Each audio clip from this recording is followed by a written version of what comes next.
The sand does not remember the names of the dead, but the bones do.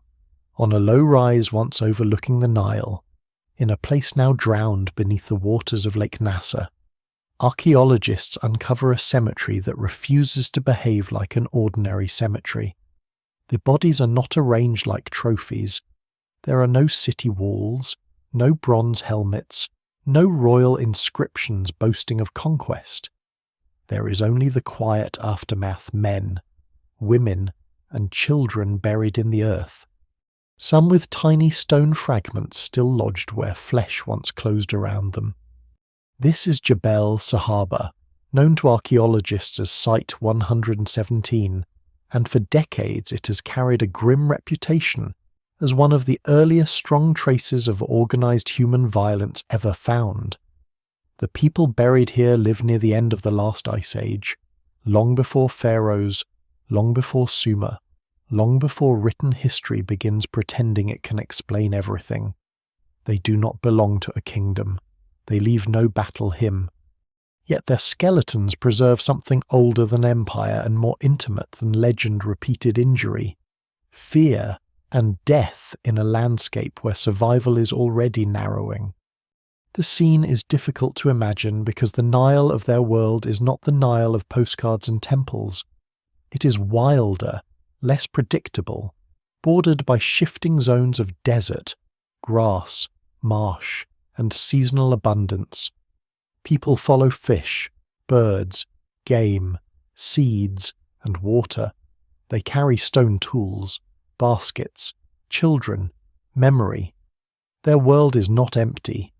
It is crowded in the way a harsh world becomes crowded not with cities, but with needs. A good place to camp matters. A fishing ground matters. A patch of edible grain matters. A safe crossing matters. And when climate begins to press, those small places can become the difference between hunger and life. At first glance, calling this the First War sounds too simple, almost too modern.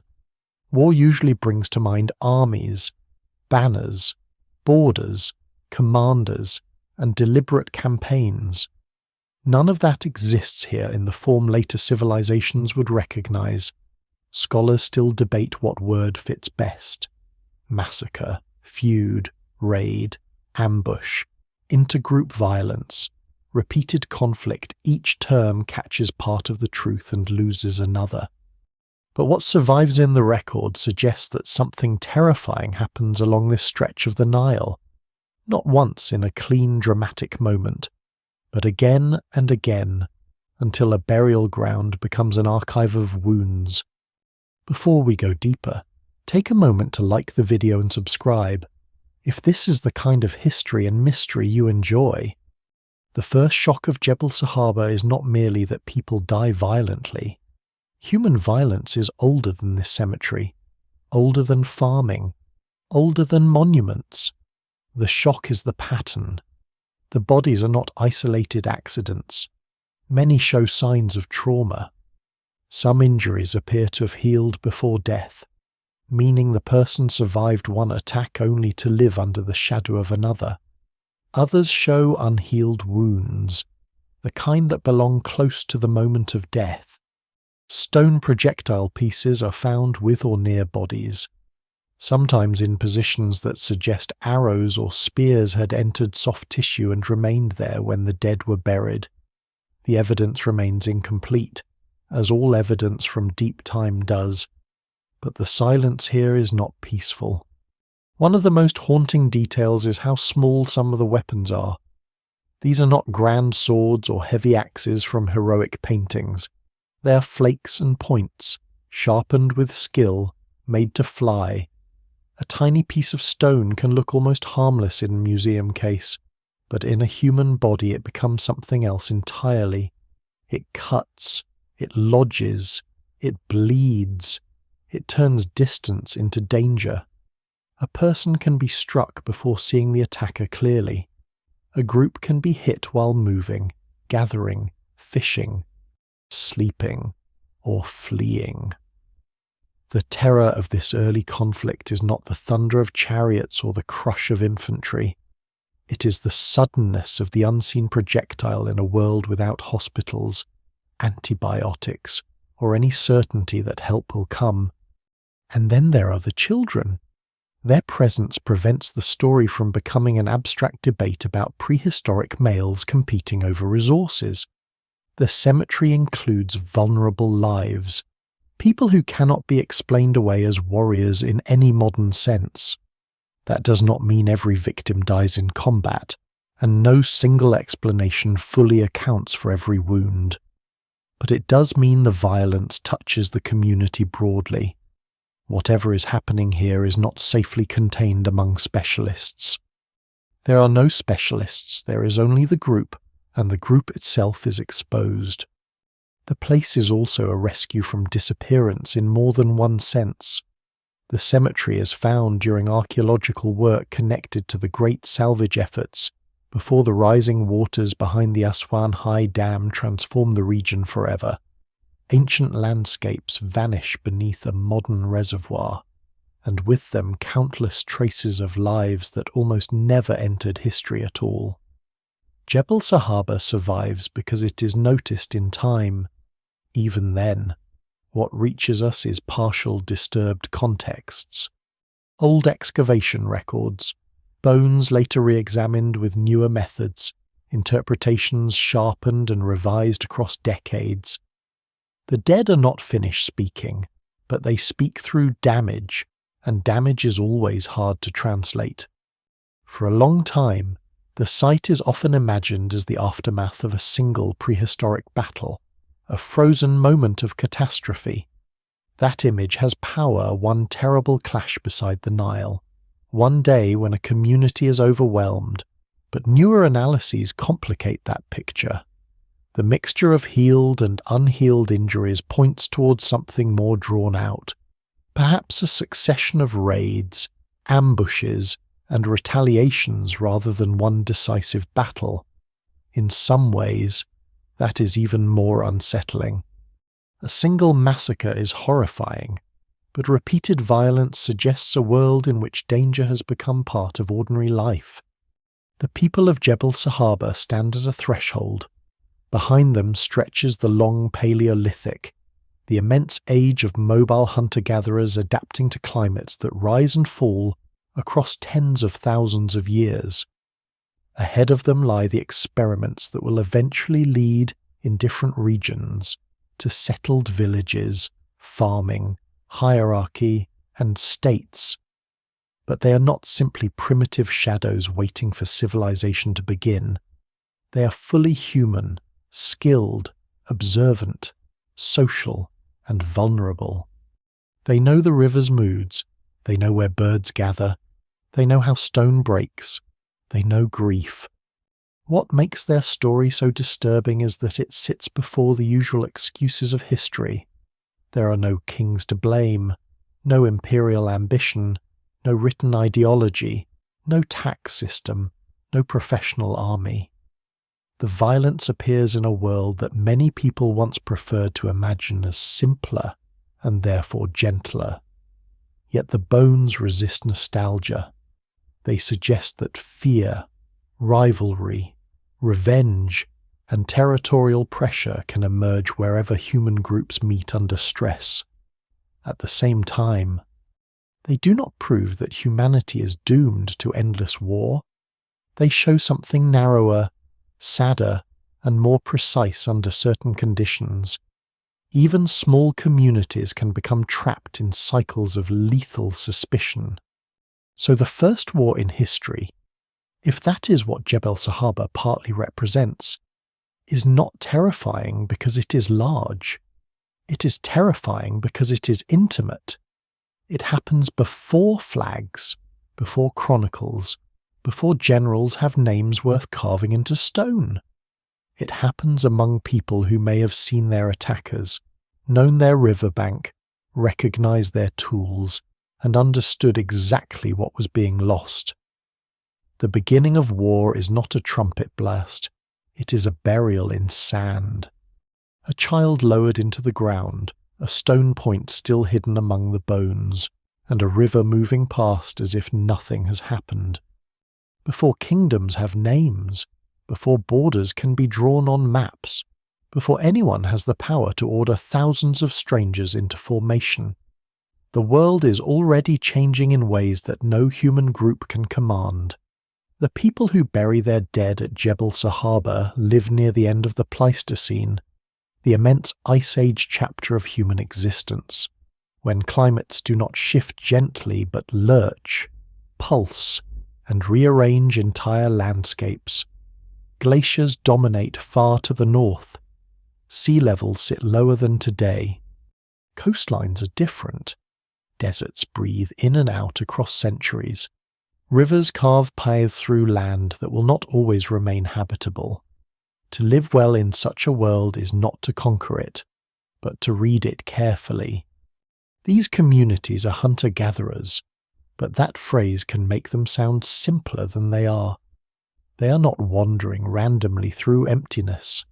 Their movements are likely patterned by season, memory, kinship, and opportunity. They know where fish can be trapped when waters fall. They know when plants ripen, where animals pass, where stone suitable for tools can be found, and which places are dangerous because other people also remember them. The world around them is not a wilderness in the modern romantic sense. It is a known and storied landscape, crossed by routes, camps, burial places, and invisible boundaries that may never be marked with fences but still matter. Along the Nile, life offers abundance, but abundance is never evenly distributed. Water draws animals, plants, birds, and humans into the same corridor. In good periods, the river is generous enough to support repeated returns, perhaps even longer stays. In harsher times, it becomes a refuge, and refuges create pressure. The late Ice Age Nile Valley may have functioned like a narrow thread of life running through a wider zone of uncertainty. When surrounding lands become drier or less predictable, people do not simply disappear, they move toward what remains reliable. That means more groups may find themselves using the same fishing grounds, the same camps, the same crossings, the same seasonal windows of survival. What survives in the record suggests that these people are adaptable and technically skilled. Their stone tools are not crude accidents. They are the result of practiced hands, inherited techniques, and close attention to raw material. Microliths, small stone pieces shaped for use in composite tools, can be set into shafts or handles, turning wood, bone, resin, and stone into weapons or hunting gear. A single point may not look impressive, but a row of small sharp inserts can make a projectile deadly. The aim intelligence used to hunt animals can, under different conditions, be turned toward human targets. That is one of the uncomfortable threads running through the story. Technology does not arrive with moral instructions attached. The people themselves likely live in small bands connected to wider networks. They may meet others for exchange, marriage, ritual, or shared use of seasonal resources. They may also avoid certain groups or remember old injuries.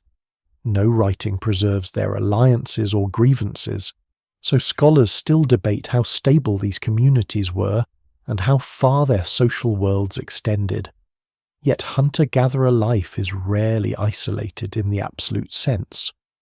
Even small groups need relationships beyond themselves. Partners are found, stories spread, tools and materials move, and news travels by human feet. A killing in one place may not remain local if relatives elsewhere hear of it. A theft, an ambush, or a death at a riverbank can echo across kin networks that are invisible archaeologically but powerful in life. This is why the old idea of prehistory as a blank stage is misleading. The absence of written names does not mean the absence of politics. There may be no palace, but there is status. There may be no formal border, but there is territory. There may be no courtroom, but there are rules, expectations, violations, and consequences. A campsite can belong to memory. A burial ground can anchor a group emotionally to a place. A fishing stretch can be defended not because someone has drawn a legal boundary, but because generations have survived there. If another group appears during a season of scarcity, the conflict may not feel abstract.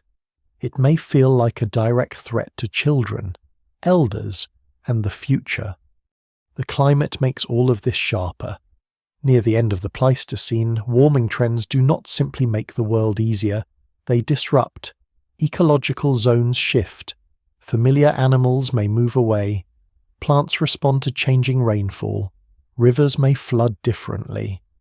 In northeast Africa, the relationship between desert, savanna, and river corridor is especially delicate. A small change in rainfall can alter the reach of habitable land. A drought can compress populations. A series of unpredictable seasons can turn planning into anxiety. The evidence remains incomplete. But the broader pattern is clear enough.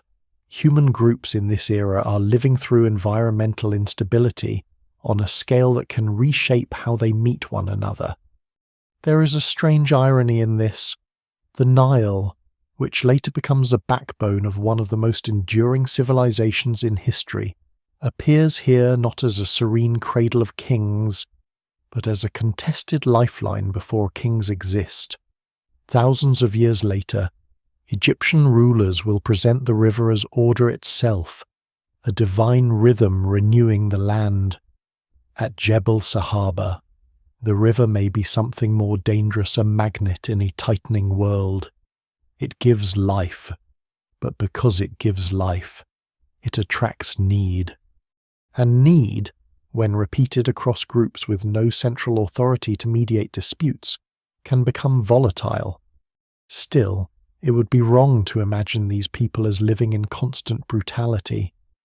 Most days are probably occupied by ordinary tasks: preparing food, repairing tools, watching children, moving camp, reading tracts, gathering fuel, tending injuries, sharing knowledge. Human life cannot be made only of fear, even in landscapes marked by danger. People laugh, teach, mourn, flirt, remember, and make things with care. The dead at Jebel Sahaba are disturbing because they reveal violence, but they also imply lives rich enough to be damaged by it. Each skeleton once belonged to someone with habits, relationships, and a place in a community's memory.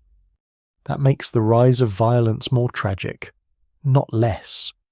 It is not a story of monsters appearing in an empty desert. It is a story of ordinary human groups caught in a narrowing ecological world, carrying capacities for cooperation and conflict side by side. The same river that allows communities to endure may also bring them too close. The same mobility that lets people survive changing seasons may carry them into another group's claims.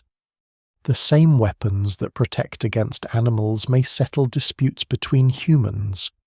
No single explanation fully accounts for this, but the setting makes one thing clear before history's first recorded wars. The ingredients of war are already present, scattered through the deep human past like sparks waiting for dry grass. The cemetery at Jebel Sahaba enters modern knowledge because an ancient world is about to be erased by a modern one. In the 1960s, as the Aswan High Dam project transforms the Nile Valley, archaeologists race against rising water. Temples, settlements, graves, rock art, and entire landscapes face submersion beneath the future Lake Nasser. The salvage work is urgent and imperfect, as rescue archaeology often is. There is no luxury of endless time. Sites must be found, recorded, excavated, packed, moved, or lost. In that pressure, one low Nubian cemetery becomes more than another entry in a survey. It becomes a warning from deep time. The burials are discovered near Wadi Halfa, in what was then Sudanese Nubia, along a stretch of the Nile that had seen human occupation for many thousands of years. The site is not monumental. It does not announce itself with stone walls or carved pillars. Its importance lies underground, in graves cut into sediment, holding people who lived roughly 13,000 years ago. Though dating and cultural placement have been refined and debated over time, the evidence remains incomplete, partly because old excavations could not preserve every detail to modern standards, but enough survives to make the cemetery extraordinary. The dead are numerous, and too many of them carry traces of violence. At first, the excavation reveals what might be expected from a prehistoric burial ground: bodies placed with care, sometimes flexed, sometimes accompanied by artifacts, the remains of a community treating death as something meaningful. But the closer the bones are examined, the more unsettling the pattern becomes. There are injuries to skulls and limbs. There are sharp stone pieces associated with skeletons. Some fragments appear positioned in ways that are difficult to explain as ordinary grave goods. Others are embedded in bone or found where they may once have rested in soft tissue. The cemetery begins to look less like a quiet resting place and more like the end point of repeated trauma. The people buried there include adults and children, males and females. That matters. A cemetery containing only young adult males with injuries might invite one kind of interpretation. Perhaps a raiding party, a hunting accident, or a clash among fighting age men. Jebel Sahaba is harder to contain. The violence seems to reach across the community. Women are not exempt. Children are not absent. The dead do not fit neatly into later categories of warriors and civilians, because those categories belong to societies with armies and states. Here, the group itself appears exposed. What survives in the record suggests not battlefield formality, but vulnerability. One lesser-known and deeply important detail is that the interpretation of Jebel Sahaba has changed as methods have improved. Early discussions often described the site as evidence of a single massacre or battle, a prehistoric moment of collective death.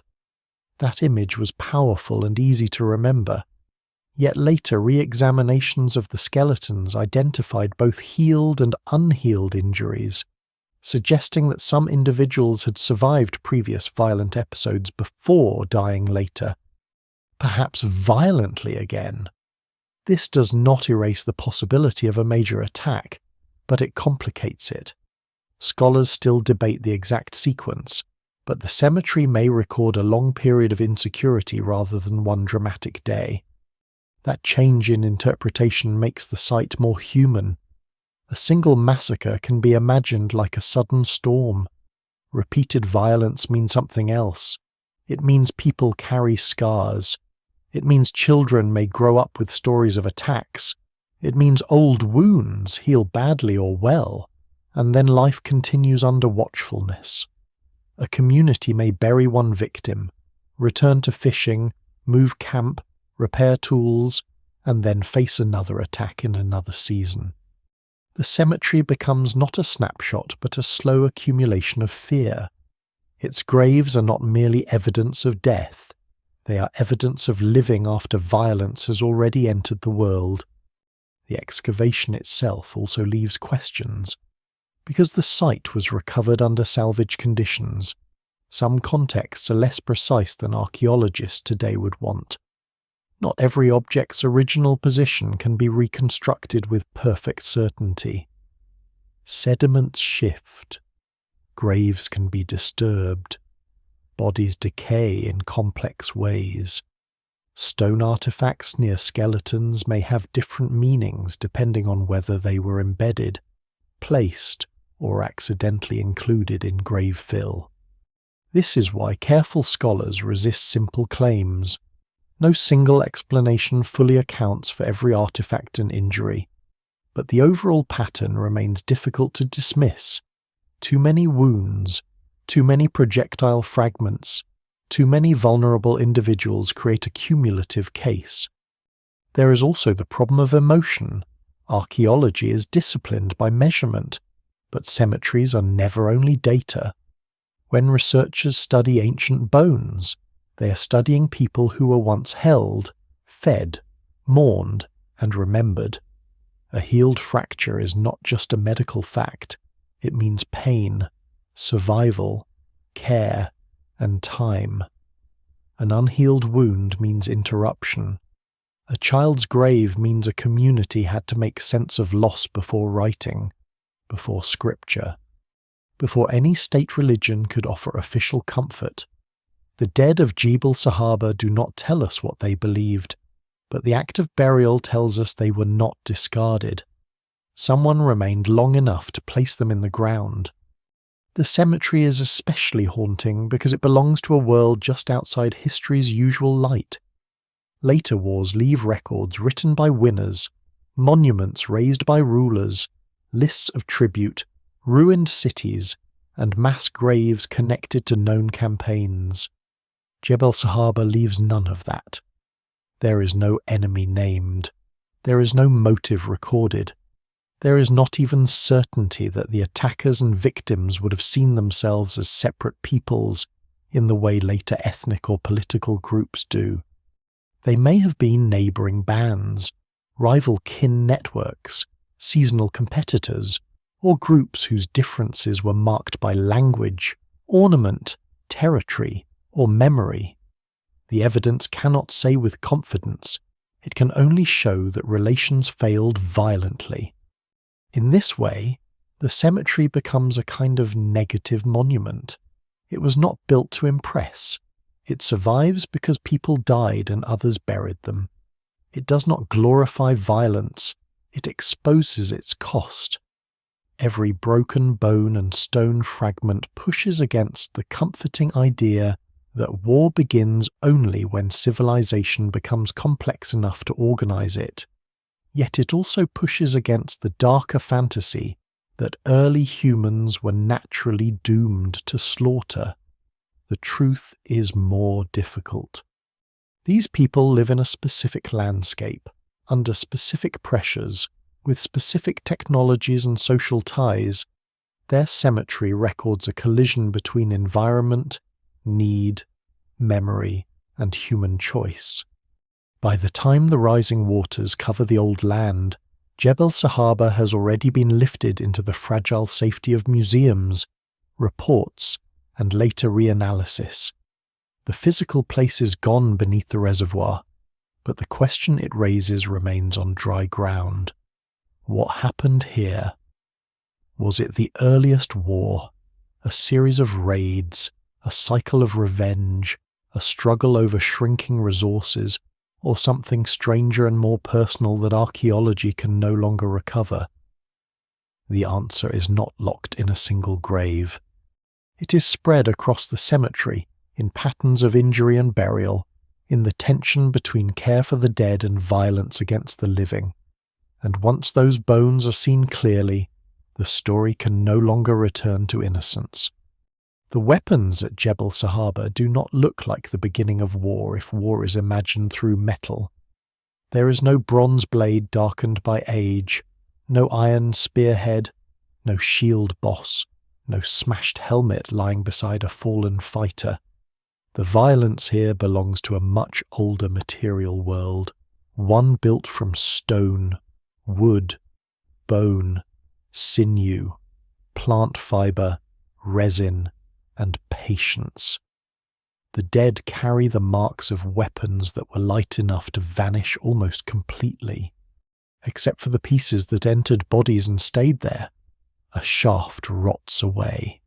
Binding fibres disappear, blood and skin return to the earth, but a small stone fragment can outlast 13,000 years. That's why the wounds matter so much.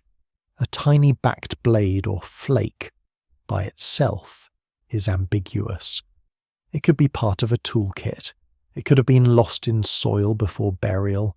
It could be grave fill, but when stone pieces appear embedded in bone, or positioned where soft tissue once existed, Their meaning darkens. They suggest impact. They suggest penetration. They suggest someone was struck by a projectile or stabbed with a weapon tipped or edged with stone. The evidence remains incomplete, and not every fragment can be interpreted with equal confidence. But the pattern is difficult to turn into accident. The weapons were probably composite, which is a quiet word for a remarkable technology. Instead of relying on one large stone point, people made small standardized pieces and fitted them into wooden or bone shafts. Resin or bitumen-like adhesives, binding and careful shaping could turn tiny blades into lethal edges. Some may have tipped arrows or darts. Others may have lined cutting weapons. In the hand, such tools could butcher animals, process plants, shape wood, and sustain life. In conflict, the same skill becomes intimate engineering for injury.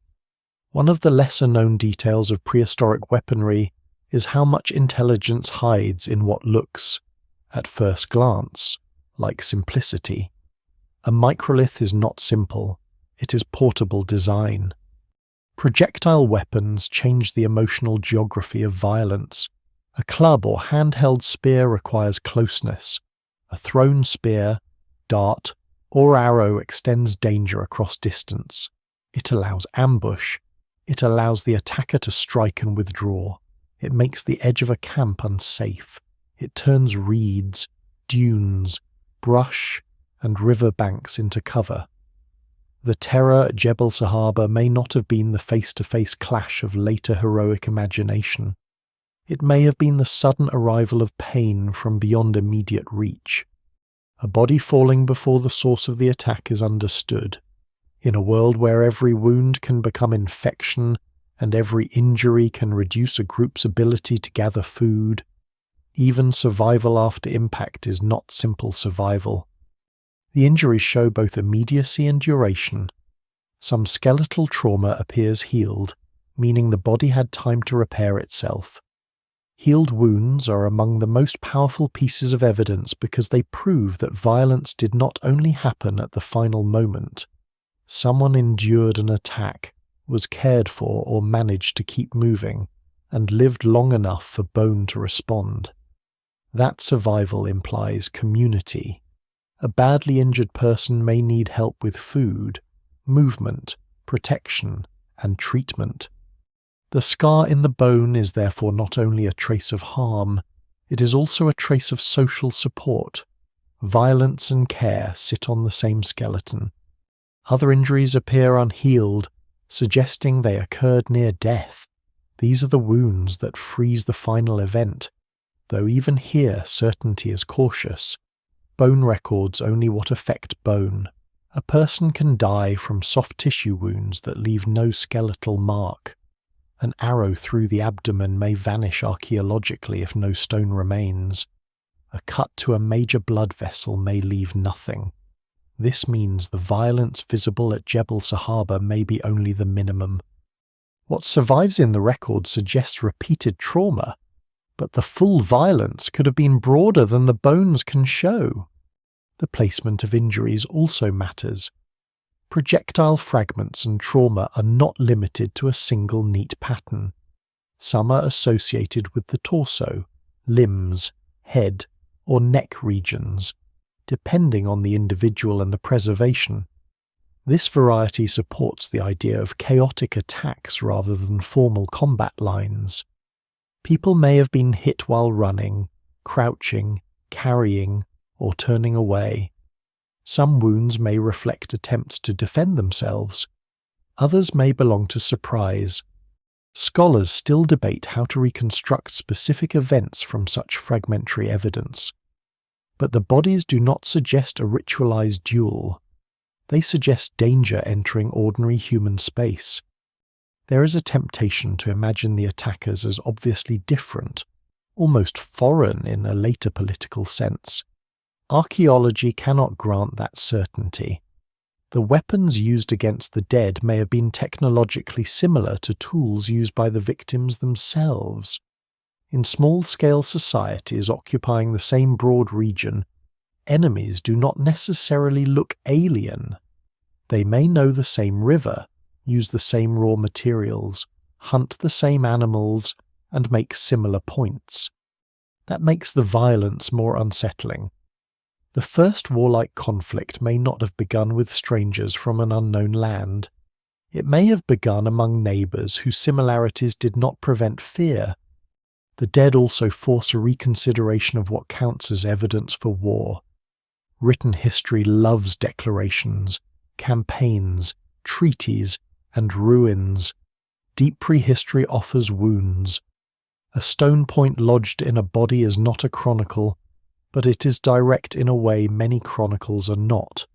Later kings exaggerate victories. Inscriptions omit defeats. Myths polish terror into glory. A projectile fragment does none of this. It simply remains. It does not explain who fired it, why, or whether the strike was revenge, competition, panic, or planned aggression. But it proves that a human body became the target of human technology.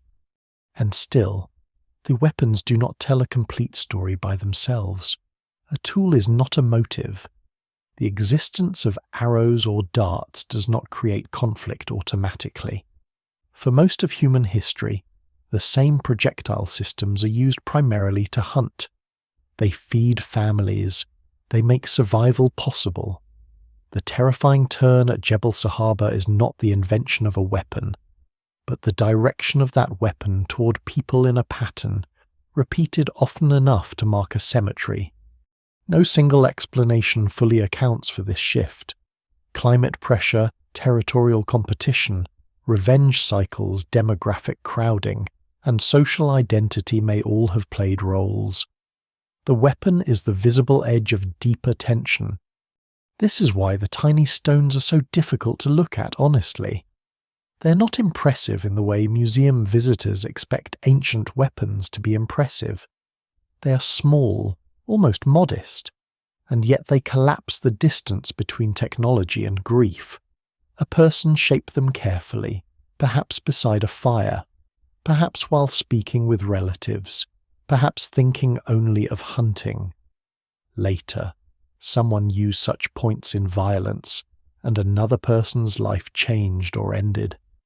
Then the fragments travelled into the grave, hidden until modern excavation brought them back into light. The first weapons of war were not forged in furnaces. They were chipped from stone by hands that also knew how to make a living. At Jebel Sahaba, the beginning of organised violence is therefore not marked by grandeur but by residue. Splinters in bone, scars that healed, wounds that did not, bodies buried with care after being struck without mercy.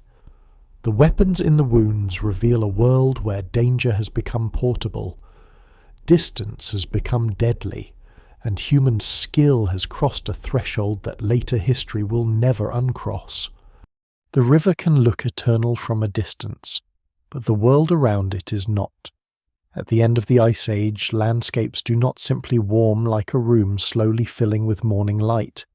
They convulse, cold phases return after warmth, rain belts shift, grasslands retreat, deserts expand, then loosen, then harden again.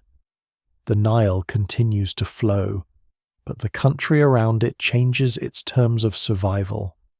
For the people of Jebel Sahaba, this matters more than any later map can show.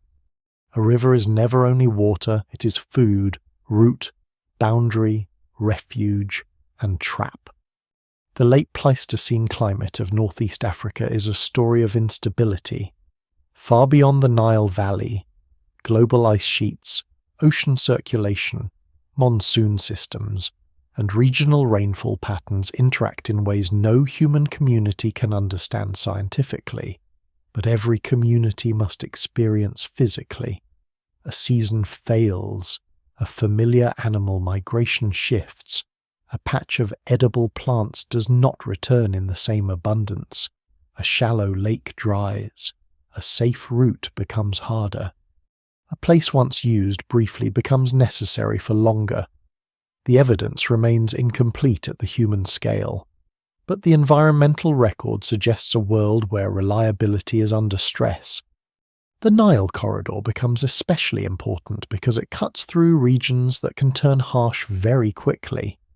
When surrounding lands are more generous, groups can spread outward, using a broader range of habitats. When conditions dry or fluctuate, people are drawn back toward dependable water. This does not need to happen suddenly to be dangerous. A gradual tightening over generations can be enough. Grandparents remember wider movement. Parents adjust to narrower routes. Children inherit a world where others are closer than they used to be. Conflict can grow from that kind of slow compression, not because humans are simple, but because space, food, and safety are never abstract when they are scarce. The most terrifying part of climate pressure is that it rarely announces itself as a single cause. No one at Jebel Zahaba wakes up and says that a global climatic transition has begun to destabilize their region. They see practical problems. There are more people at the fishing grounds.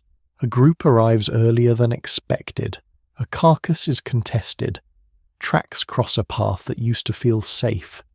Smoke appears where no camp should be. Children are warned not to wander near certain reeds. The vast machinery of climate becomes personal through small frictions repeated until they feel like threat. Scholars still debate how directly environmental stress caused the violence at Jebel Sahaba. It would be too neat to say that drought made war inevitable. Human groups can respond to hardship through cooperation, exchange, migration, ritual alliance, or avoidance. Scarcity does not always produce killing. Yet climate can narrow the menu of peaceful options. If multiple groups depend on the same stretch of river at the same time, avoidance becomes harder. If movement away from conflict leads into dry country, retreat becomes costly. If losing access to a resource means hunger, a dispute can escalate faster. The climate does not hold the weapon, but it can make the hand more fearful. There is also a timing problem that keeps the mystery alive. The people buried at Jebel Sahaba live around a major transitional era, close to climatic swings that affect human populations across much of the Old World. But archaeological dating in deep time rarely gives the clean precision that storytelling wants. Graves may accumulate over years, decades, or longer. Environmental phases vary by region. Local conditions along the Nile may not match simplified global climate labels. What survives in the record suggests a relationship between environmental instability and violence, but the exact mechanism remains debated. The bones show the result. The landscape offers the pressure. The missing part is the lived sequence in between. One lesser-known detail is that the Nile itself, though life-giving, can be unpredictable in ways that shape human behavior. Later Egyptian civilization depends on annual flood rhythms, but even then the flood can be too low, too high, or poorly timed. In the late Ice Age, before state irrigation, before grain storage on a massive scale, before administrative systems, communities are even more exposed to local variation. Fish runs, floodplain plants, migratory birds, and animals drawn to water all depend on ecological timing. A disrupted river season can ripple through every part of life. Hunger does not need to be constant to be politically dangerous. Intermittent hunger can be worse because it makes people watch one another. The Nile corridor may also have acted like a funnel. Groups moving through northeastern Africa could use it as a route, but routes can become zones of encounter. A narrow habitable belt concentrates not only resources but information, disease, marriage possibilities, rival claims, and old grudges. People may know of one another before they meet in violence. A group seen upstream one season may appear downstream another. A raid may be remembered not as random but as part of a pattern tied to recognizable people. In such a world, territory may be flexible, but memory is not. The river carries fish and silt, but it also carries news. This is where the idea of the First War becomes more complex. War is not born only from hatred. It can grow from proximity under strain. It can emerge when normal mechanisms of distance and negotiation fail. It can be intermittent, seasonal, and personal before it becomes institutional. At Jebel Sahaba, the violence may not have required a command structure. It may have required only repeated encounters in a narrowed landscape, weapons already available, and enough fear or revenge to make the next encounter more dangerous than the last. Still, the environmental explanation must be handled carefully. Climate pressure can become an easy answer because it seems large enough to explain everything. But people are not leaves blown by weather. They make choices, form alliances, restrain anger, escalate disputes, remember injuries, and teach children whom to trust. No single explanation fully accounts for the cemetery.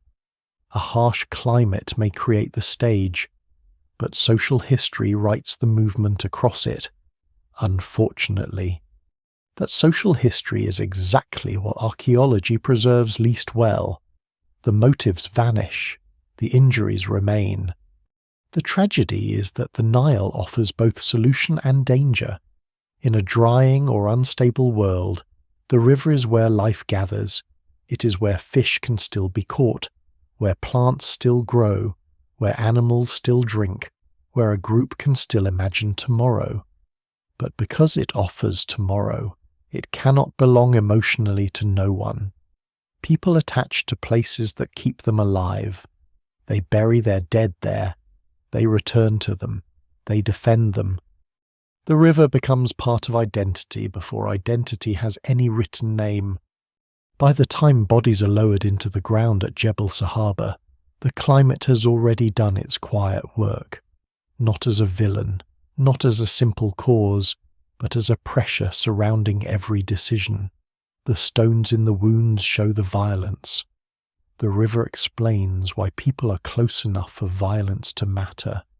The changing world explains why walking away may not have been easy, and somewhere between those forces, in a landscape of reeds, sand, water, hunger, and memory, human beings begin to discover that survival itself can become contested. Life along the river is not a pause between catastrophes. It is the main story, the thing the bones only briefly interrupt. Before violence leaves its marks at Jebel Sahaba, there are mornings when the Nile lies flat under pale light, when mist lifts from reeds, when birds move in restless sheets above the water, and when people begin the day by doing what humans have always done first, making sure the group can eat. The river is not scenery. It is the center of the world, a moving pantry, a road, a warning line, and a memory older than anyone living beside it. A community here survives through attention. Nets, traps, spears, baskets, grinding stones, digging sticks, and cutting tools all belong to the rhythm of ordinary existence. Fish may be caught in shallows or side channels. Water birds may be hunted when seasonal gatherings make them predictable. Wild grains or seeds may be collected, processed, and carried. Animals drawn to water can be tracked. Shellfish and small resources, often ignored in dramatic histories, may matter deeply because they fill gaps when larger food sources fail. One lesser-known truth about forager life is that survival often depends less on spectacular hunts than on patient knowledge of modest things. The people are likely mobile, but mobility does not mean rootlessness. They may move between known places depending on season and need, returning to favoured camps when conditions permit. A good camp is not chosen casually. It needs access to food, water, visibility, shelter, fuel, raw materials, and escape routes. It also needs social meaning. A place where grandparents once camped is not the same as an unknown sandbank. A place where the dead are buried is not just useful. It is claimed by memory. What survives in the record suggests that even before permanent villages, landscapes can become emotionally dense. Children learn this world not from books, but by watching. They see how stone is struck to produce a sharp edge, how fibres are twisted, how fish are cleaned, how tracks differ in damp mud, how the river sounds when it changes. They learn which plants can be eaten, which insects signal water, which strangers are to be avoided, and when adults become suddenly quiet, in a world touched by repeated conflict, fear becomes part of education, not constant panic, because no community can live that way forever, but watchfulness. A child may learn not only where food is found, but where arrows might come from. Daily life also depends on cooperation.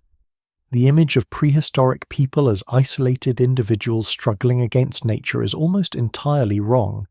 Infants require long care. Injured adults need help.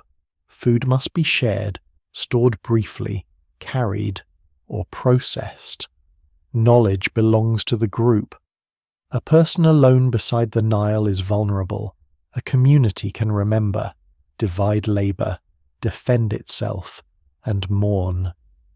This makes the violence at Jebel Sahaba especially severe, because each death is not only the loss of one body, it is the loss of skill, memory, relationships, and future labour. In a small group, grief is never abstract. The river brings contact as well as food. People travelling along it may meet others intentionally or by accident. Some encounters may be peaceful. There could be exchanges of stone, ornaments, stories, marriage partners, or information about distant places.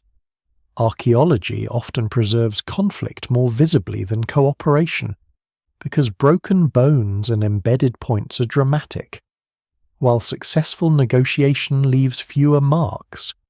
Scholars still debate the balance between hostility and alliance in this world, but it would be misleading to imagine every stranger as an enemy. Human groups have always needed one another. The tragedy begins when need meets distrust. There may have been rules governing access to resources, though they are invisible now. Perhaps certain fishing spots are used by particular groups at particular seasons. Perhaps kin ties allow visitors to share a camp. Perhaps old agreements are renewed through meetings, feasts, or exchanges, or perhaps such arrangements are fragile and break under pressure.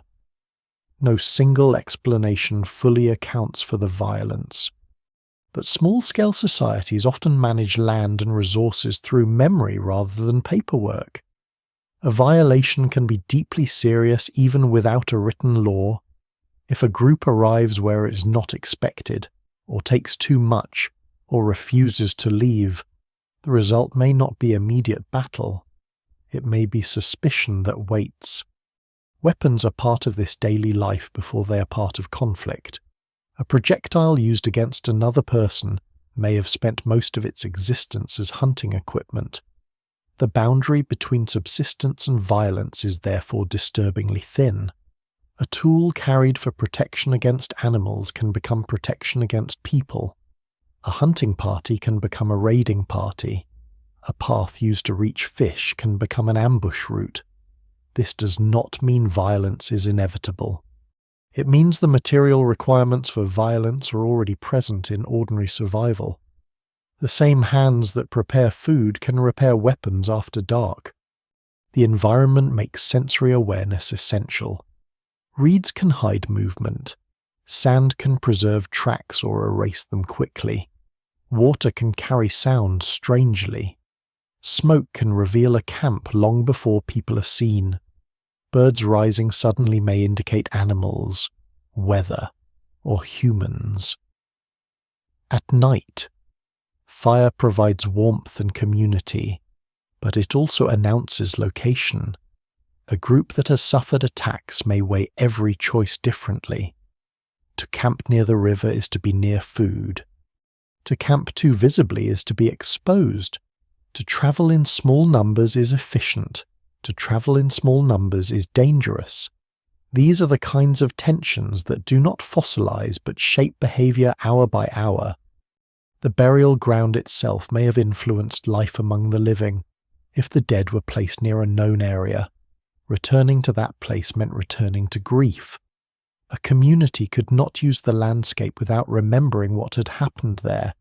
Graves may strengthen claims to territory because ancestors in the earth make a place morally heavy. Later societies often tie land rights to burial places, and while caution is necessary in projecting backward, the possibility is reasonable. The evidence remains incomplete, but the act of repeated burial suggests continuity of relationship with the site. People do not bury casually where nothing matters.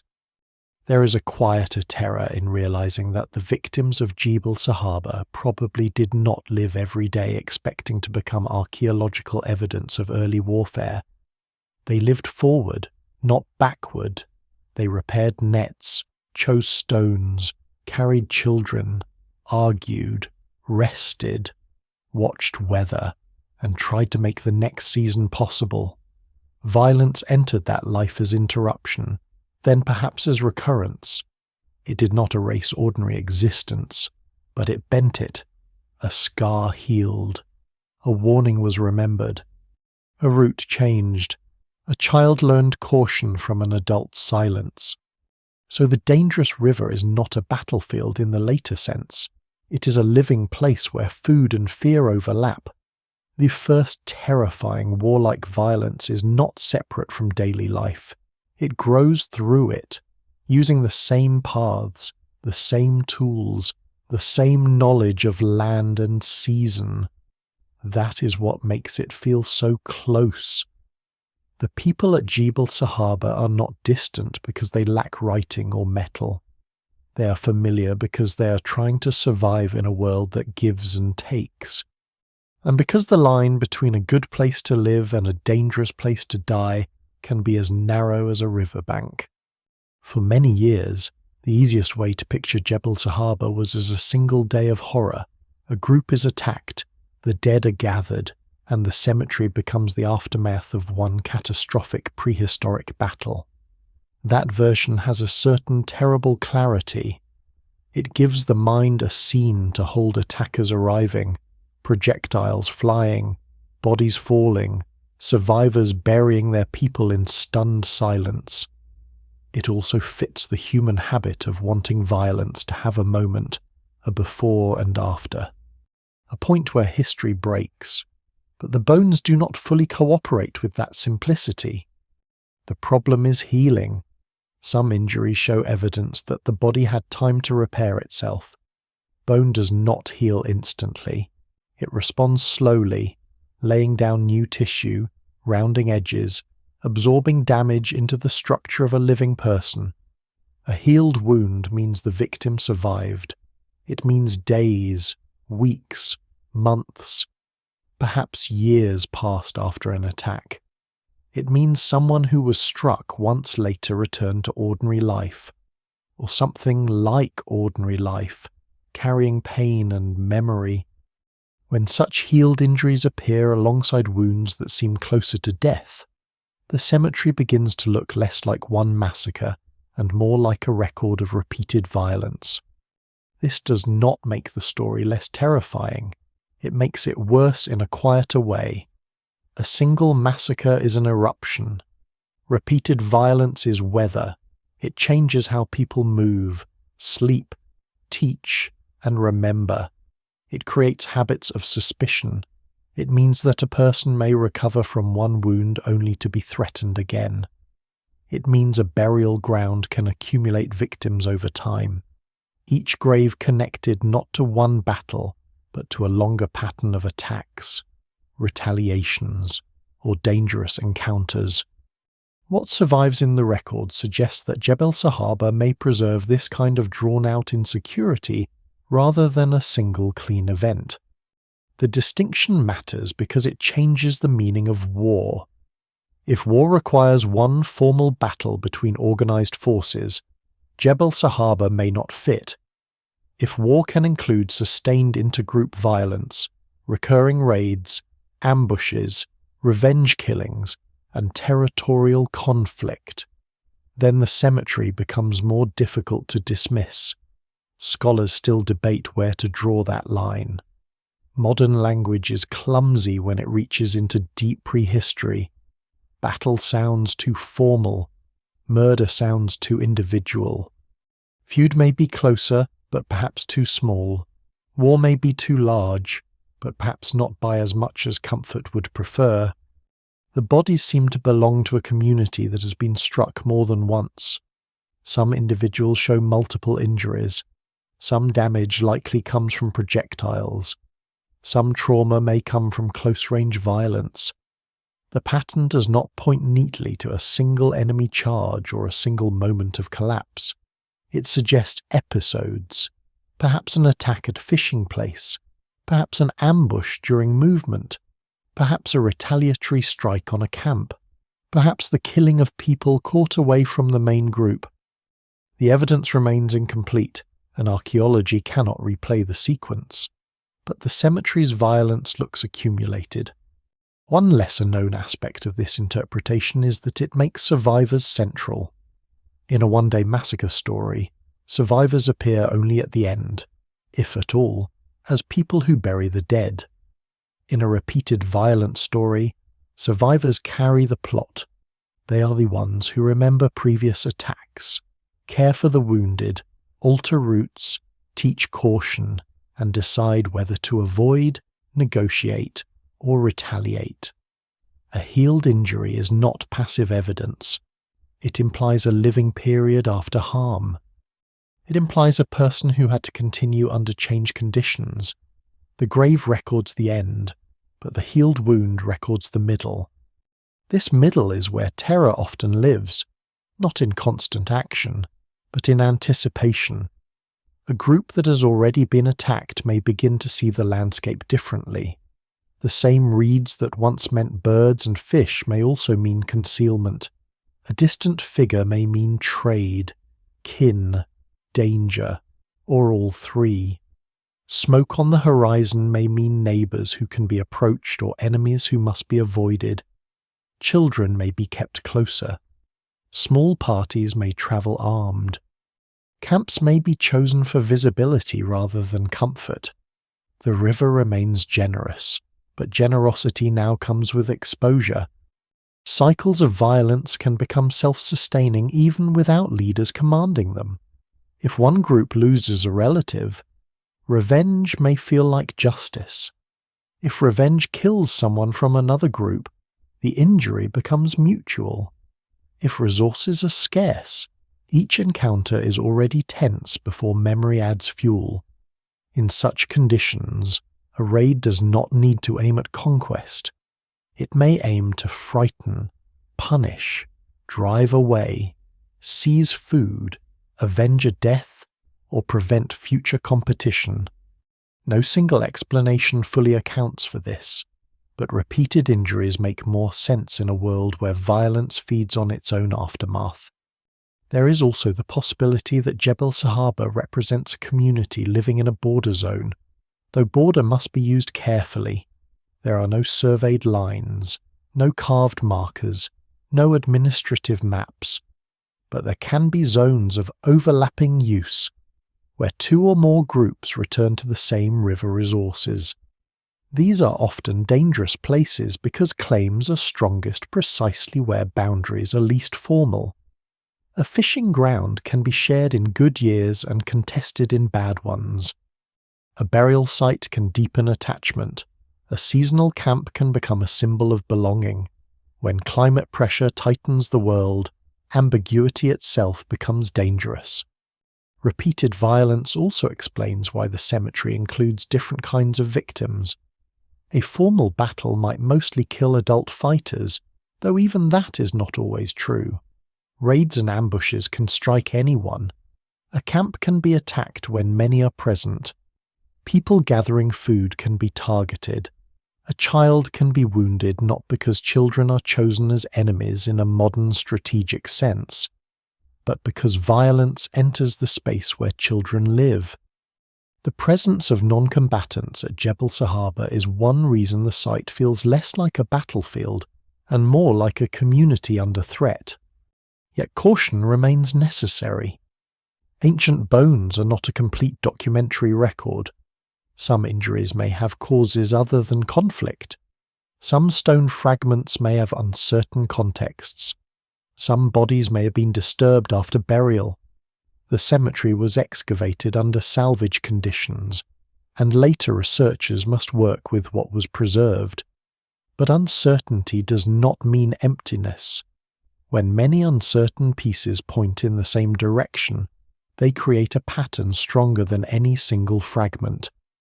The pattern at Jebel Sahaba is violence, and not violence that appears comfortably rare. The idea of many killings also brings the story closer to the way violence often works in small-scale societies, known from historical and ethnographic contexts, though comparisons must be handled with care. Intergroup conflict does not always look like formal war. It may consist of sudden attacks, revenge raids, killings during encounters, and long periods of uneasy watchfulness. Deaths may be spread across time rather than concentrated in one spectacular clash. To later historians, this can look less dramatic. To the people living inside it, it may be more frightening, because there is no clear beginning and no treaty to mark the end. At Jebel Sahaba, the dead seem to say that the First War was not necessarily a battle. It may have been a condition, a lived condition of repeated threat, where human groups met in a narrowing world and failed, again and again, to remain safe from one another. The terror is not only in the moment a stone point enters flesh, it is in the scar that heals, the warning that spreads, the path avoided, the camp moved, the child buried, and the knowledge that the river must still be approached tomorrow because life depends on it. For a long time, prehistory was asked to carry other people's dreams. Some imagined it as a lost age of harmony, before property, kings, cities, and greed corrupted the human spirit. Others imagined it as a brutal chaos, a world of constant fear before civilization finally imposed order. Both visions are useful as mirrors, but not as history. Jebel Sahaba stands in the middle of that argument like a difficult witness. It refuses the comforting picture of universal peace, but it also refuses the lazy picture of universal savagery. The bones show violence, and they also show burial. They show injury, and they also imply care. The myth of peaceful prehistory is understandable. Modern war is so vast, industrial, and morally exhausting that it is tempting to believe there was once a time before humans learned to do this to one another. In that version, war arrives with farming, stored grain, inequality, land ownership, cities, and states. There is some truth in the idea that later societies transform conflict. Agriculture can anchor people to territory, surplus can be stolen, hierarchies can command labor. States can organize killing at scales impossible for small bands, but Jebel Sahaba complicates any claim that serious intergroup violence begins only with civilization. The dead beside the Nile are older than cities. At the same time, the opposite myth is just as misleading. To say that Jebel Sahaba shows early violence is not to say that all hunter-gatherers lived in constant war. Many communities across human history have managed conflict through avoidance, marriage ties, ritual exchange, negotiation, humor, storytelling, and movement. Cooperation is not a thin layer painted over brutality. It is one of the foundations of human survival. Infants, elders, injured adults, and complex knowledge all depend on social bonds. What survives in the record at Jebel Sahaba suggests repeated violence in a particular place and time, not a universal law written into every human camp. This matters because the dead are often pulled into modern arguments they never asked to join. Some want them to prove that humans are naturally violent. Others want to explain them away as an exception. The evidence remains incomplete, and it should not be forced into a moral slogan. Deep history rarely gives simple comfort. It shows that humans are capable of tenderness and terror without needing to become a different species between the two. The same community can care for the wounded and fear its neighbours. The same hands can bury the dead carefully and make weapons carefully. That contradiction is not a flaw in the evidence. It is part of being human. Jebel Sahaba also challenges the idea that civilization simply saves people from violence. Later states may reduce certain kinds of small-scale revenge by monopolizing force, but they also create new forms of organized destruction. They can build roads, store grain, and write laws. They can also conscript, tax, besiege, deport, and commemorate slaughter as glory. The first known traces of warlike violence do not make later empires inevitable, but they do show that the roots of conflict reach into human social life before institutions amplify them. War is not invented from nothing by kings. Kings inherit older capacities and then enlarge them. There is a surprising subtlety here. In small communities, violence may be personal, remembered, and relational.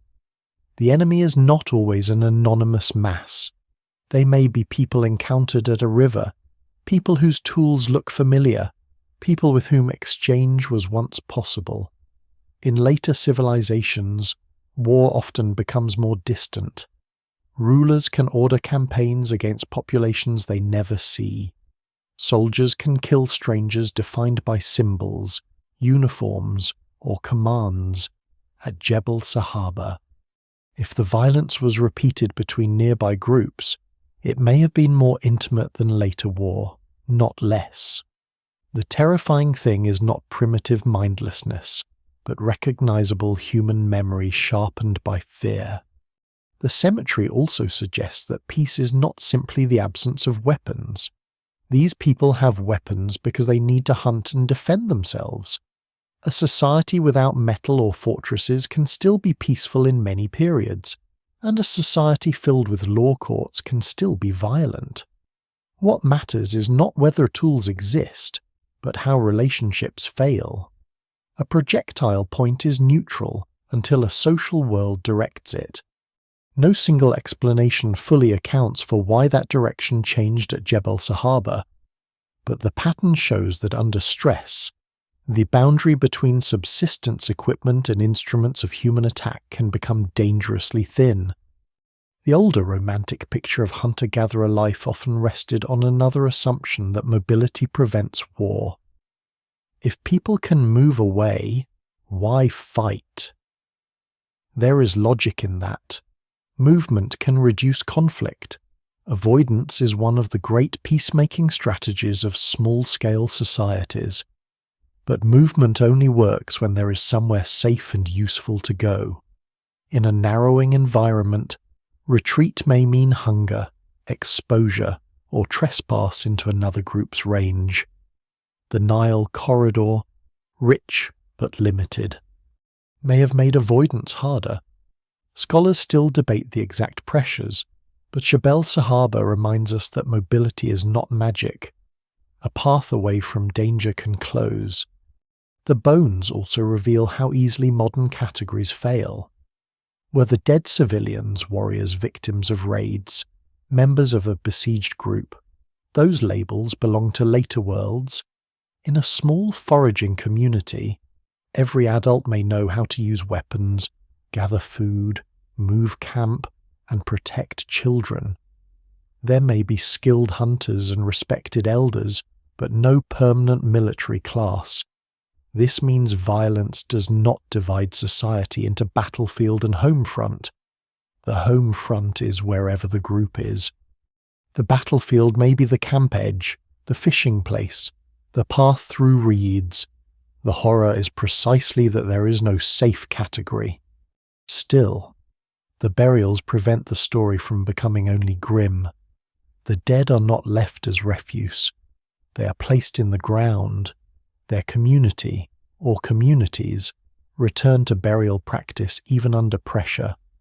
That suggests continuity, obligation, perhaps affection, perhaps ritual. We cannot know the words spoken or gestures made.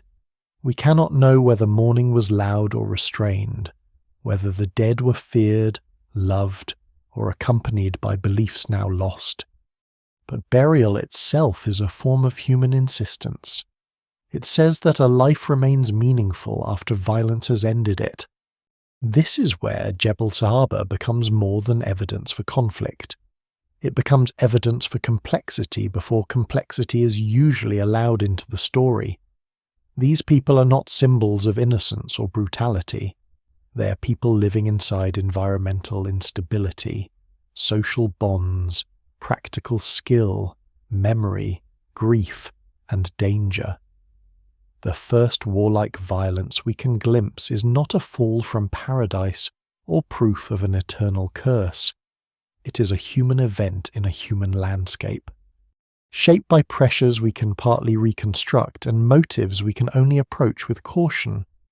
The myth of peaceful prehistory fades beside the Nile, but so does the myth that violence is all there was. What remains is harder and more honest. Early humans could cooperate intensely, because without cooperation they would not survive. They could also kill repeatedly, because under certain conditions fear and rivalry can overpower restraint. The cemetery holds both truths in the same sand, and perhaps that is why it feels so unsettling. It does not let us place violence safely outside ourselves, in kings, armies, cities, or strangers. It shows that long before history wrote its first war, the possibility was already present wherever need, memory, and human imagination met. The most difficult graves at Jebel Sahaba are not difficult because they are hard to classify. They are difficult because they are too easy to understand. A wound in an adult male can be forced, however cautiously, into the imagined shape of combat. A broken skull can be placed into a story of men fighting men, rival hunters, raiders, defenders, attackers. But when violence reaches women and children, the mind loses the shelter of those familiar categories.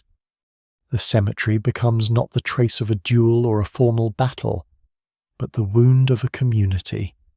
This does not mean every injured woman or child was deliberately targeted in the same way later armies might target civilians. Deep prehistory gives no written orders, no ideology, no testimony from survivors. Scholars still debate how to interpret each injury, and the evidence remains incomplete. Yet the presence of vulnerable individuals among the wounded and dead changes the atmosphere of the site. It suggests that danger did not remain safely outside the domestic world. It entered the spaces where food was prepared, children were carried, elders rested, and ordinary life tried to continue. In later history, societies often separate the idea of the warrior from the idea of the household, even when that separation collapses in practice. At Jebel Sahaba, such a distinction may barely exist. A mobile community has no fortified city to retreat into, no barracks, no professional soldiers standing between danger and daily life. The camp is the community, the people who gather plants, mend tools, watch children, and fish from the riverbank are not behind the war. They're inside its reach. If an attack comes suddenly, it does not politely select fighting-age adults. it strikes whoever is exposed. A child in this world is not merely a small individual. A child is future labour, future memory, future kinship, future continuity. Losing children in a small group is devastating in ways that later statistics cannot capture. Each death narrows tomorrow. It weakens alliances, reduces the number of hands that will grow into work, and tears at the emotional fabric that holds the living together. What survives in the record suggests that the violence at Jebel Sahaba touched precisely this vulnerable continuity. That is why the site feels so much darker than a simple battlefield. There is also the matter of injuries that healed. If some individuals survived earlier attacks, then children may have grown up around scarred adults. They may have seen wounds treated, watched people limp, heard warnings attached to certain places. Fear can be inherited without writing. A child does not need a chronicle to learn that a riverbank is dangerous. They only need to see adults change their voices when smoke appears upstream. They only need to be pulled back from reeds too sharply. They only need to notice who no longer returns. One lesser-known and often overlooked detail about prehistoric violence is that terror is not measured only by death. Injury itself can reorganize a community. A wounded adult may be unable to gather food or carry loads. A child who survives trauma may require care. A pregnant woman's injury may threaten more than one life. Infection can turn a small wound into a slow death. Pain can reduce mobility at exactly the moment movement is needed in a small group without surplus. Every injury spreads outward through shared obligations. Violence is therefore not an event that ends when the weapon strikes. It continues through hunger, fatigue, care, and memory. Women at Jebel Sahaba are especially important because their presence resists simplistic explanations. If violence were only a clash between male hunting parties, the cemetery would likely look different. The injuries among women may suggest attacks on camps, ambushes during group movement, or conflict that did not distinguish neatly between fighters and non-fighters. No single explanation fully accounts for every case, and caution is necessary. But the broader implication remains. The violence was socially wide. It reached into the reproductive, domestic, and emotional core of the group. This does not make the victims passive. Women in hunter-gatherer societies are not delicate figures waiting at the edge of history. They gather, process food, make tools, carry knowledge, maintain kin ties, and in many societies can defend themselves or participate in conflict. Children too are active learners and workers as they grow, but acknowledging their agency does not lessen the horror of their injuries. It deepens it. These are not symbols. They are people embedded in the daily machinery of survival, and that machinery has been struck. The burial of these victims suggests that after violence, the living had to restore order in whatever way they could. Burial is a response to rupture. It gathers the dead back into community, even if only in memory. Bodies are placed, covered, perhaps accompanied by objects, perhaps mourned according to customs now gone. There is no evidence that can fully reveal the emotional language of the mourners, but the act itself shows care, even when people are killed violently. They are not treated as meaningless. This is one of the stark contrasts at Jebel Sahaba. The violence is brutal, but the burial is human. The terror also lies in the possibility of recognition.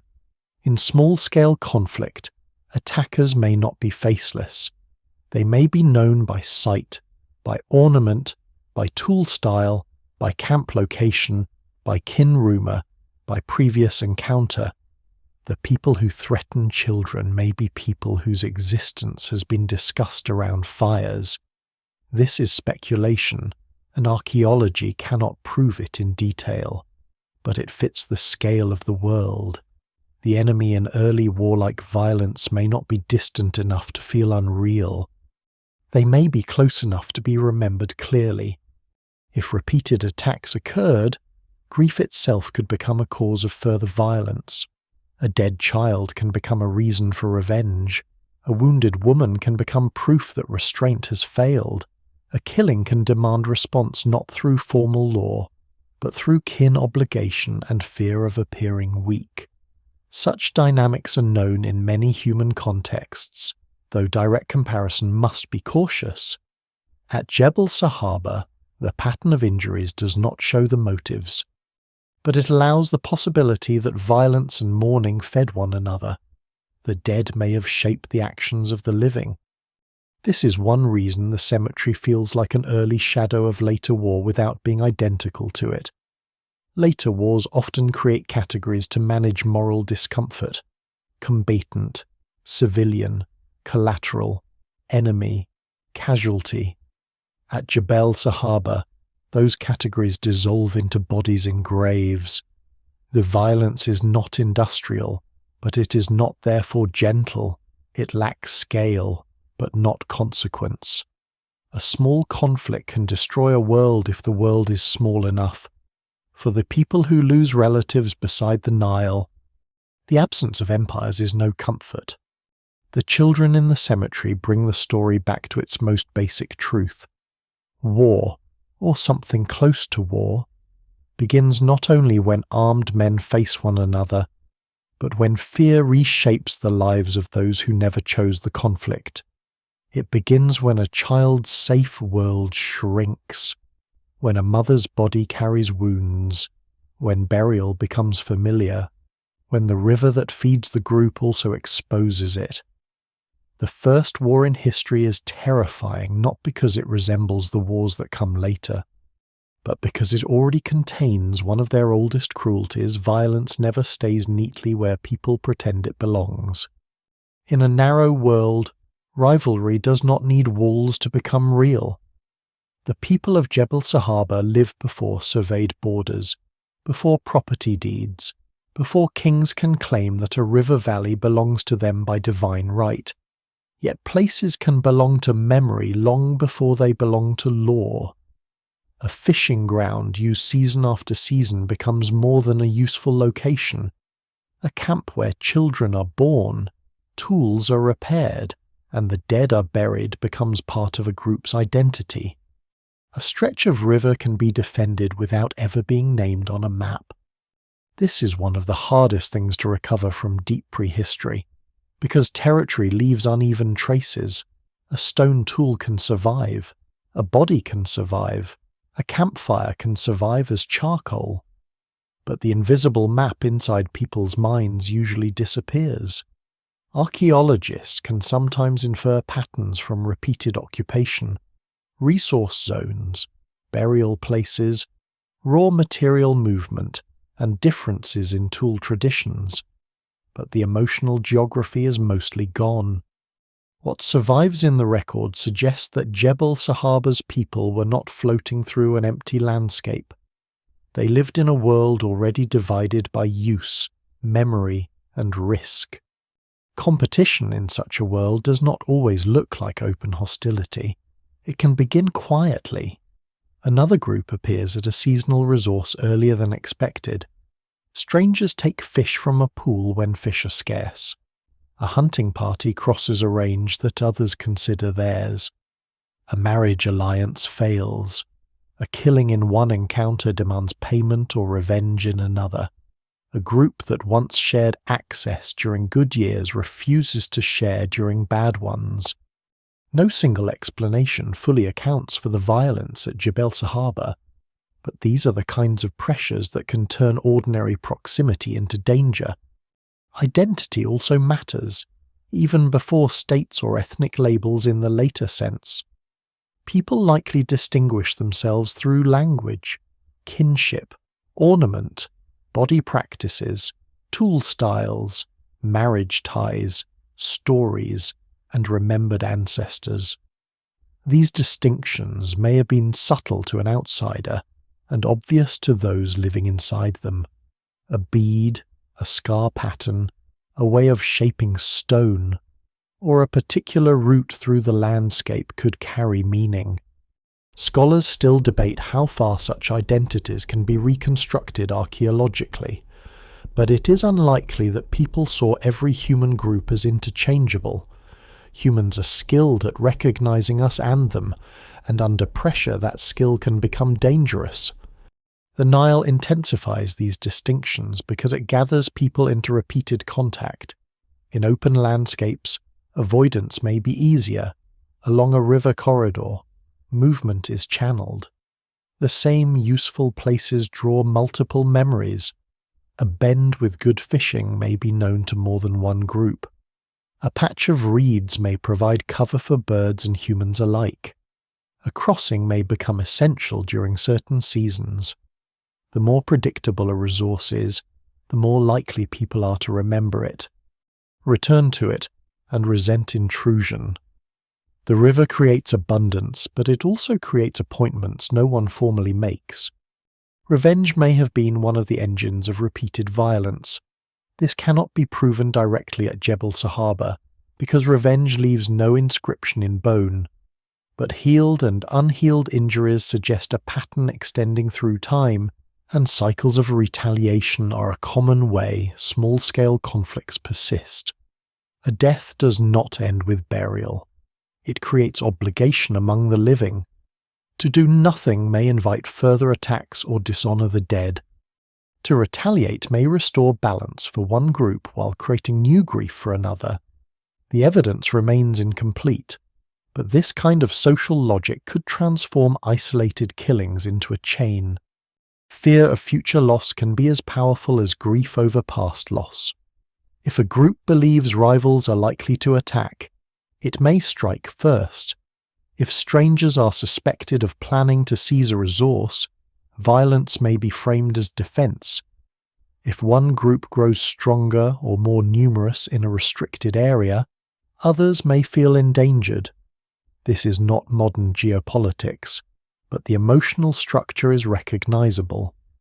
People do not need written strategy to understand threat.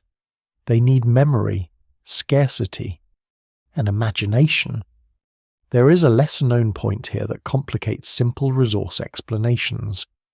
People often fight not only over immediate food, but over predictability. A single meal matters, but reliable access matters more. A fishing ground is valuable because it can be returned to. A safe campsite is valuable because it can be planned around.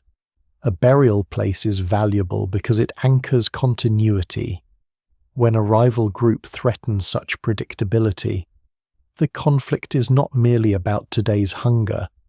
It is about whether tomorrow can be trusted. That makes defensive violence easier to justify within a group's own moral world. Still, competition does not automatically produce killing. The same repeated contact that creates rivalry can also create exchange. Groups may trade raw materials, share information, arrange marriages, or form temporary alliances. The Nile corridor may have been a zone of cooperation as well as conflict. Archaeology is often better at finding the dramatic failure than the quiet success. A peaceful meeting leaves fewer marks than a projectile lodged near a spine. This means the cemetery may over-represent violence emotionally, even while accurately preserving a real pattern. Human life along the river was likely not one continuous feud, but a mix of cooperation, avoidance, suspicion, and sudden rupture. The scale of conflict is important. These were not nations competing for imperial expansion. A rival group may have numbered only dozens, yet small numbers do not make the stakes small. In a community of limited size, the death of 3 or 4 people can be catastrophic. The loss of a skilled adult, a pregnant woman, or several children can reshape a group's future. A raid that later historians might consider minor could feel apocalyptic to those who survive it. This is why the first warlike violence is so easy to underestimate. It lacks size, but not intensity. The landscape itself may have stored the memory of rivalry. A place where an ambush occurred becomes a place to avoid or approach armed. A place where someone was buried becomes a place of mourning and claim. A successful attack becomes a story told by one side and a wound remembered by the other. Over time, the river valley may have become layered with invisible danger. The same bend could hold fish, ancestors, and fear. That combination is powerful. People defend not just resources, but meanings. Jebel Sahaba's cemetery may therefore represent a collision of small worlds, each complete to itself.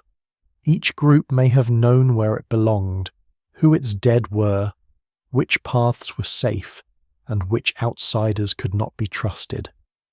When climate pressure narrowed the space of survival, these worlds pressed against one another. Weapons made distance deadly. Memory made injury durable. Burial made place sacred. No single cause stands alone. But together they create a landscape where violence can recur. The first war, if that is the name we give this shadow, is not born from flags. It is born from closeness without trust. It is born when the same river must feed more than one frightened memory. It is born when walking away means losing the place that keeps the group alive. And beside the Nile, in the graves of Jebel Sahaba, the evidence suggests that some communities reached that breaking point long before history learned how to write the word war. When war appears in later history, it usually arrives wearing the costume of authority. A ruler commands, a general advances, a city raises walls, a border is crossed, a victory is carved into stone, often with more confidence than honesty. But at Jebel Sahaba, there are no soldiers in that sense. No barracks stand beside the Nile. No royal household distributes rations to fighters. No officer gives orders beneath a banner. If violence happens here repeatedly, it happens in a world where the people who fish, gather, hunt, carry children, and bury the dead may also be the people who defend, raid, ambush, and kill. This is what makes the site so important for understanding the deep roots of organized violence. War does not need to begin as an institution. It can begin as behavior. It can exist before states give it uniforms and myths. A group can plan an attack without a government. It can remember an injury without a court. It can defend a place without a legal border. It can punish rivals without a prison, treaty, or written law. What survives in the record at Jebel Sahaba suggests not an army, but something older and more fluid human groups capable of coordinated lethal action under pressure. The absence of soldiers does not mean the absence of organization. Hunting itself requires planning, cooperation, timing, and trust. People who know how to surround animals, track movement, approach quietly, and strike from a distance already possess skills that can be redirected toward human targets. A hunting party can become a war party without changing its tools very much. The same knowledge of terrain that helps locate game can help locate a rival camp. The same patience used in reeds for birds can serve an ambush. This is one of the unsettling continuities at the edge of prehistory. The techniques of survival can be turned sideways into techniques of attack. There may have been leaders, but not commanders in the later military sense. Certain individuals might have held influence because of age, hunting skill, memory, ritual knowledge, courage, or kin connections. In moments of danger, others may have listened to them. Yet authority in small mobile groups is often negotiated, situational, and fragile. A respected hunter may lead one expedition and be ignored in another context. A grieving relative may push for revenge. A cautious elder may urge avoidance. Scholars still debate how decisions were made in communities like these. but it is unlikely that violence required formal hierarchy. Consensus, pressure, anger, and fear can organize people without bureaucracy. This helps explain how warlike action could exist before war becomes a profession. If a group believes another group is dangerous, it may organize a strike using ordinary social bonds. Brothers, cousins, affines, and close companions can act together. They do not need to be paid. They do not need uniforms because they already know who belongs. They do not need a written plan because the landscape is familiar. They may choose a time when rivals are exposed, when the river is low, when camps are predictable, or when movement is constrained. The result can be coordinated violence without an army. One lesser known but crucial point is that early conflict may have been intermittent by nature. Later wars can continue for years because states feed them with taxes, stored grain, logistics, and command systems.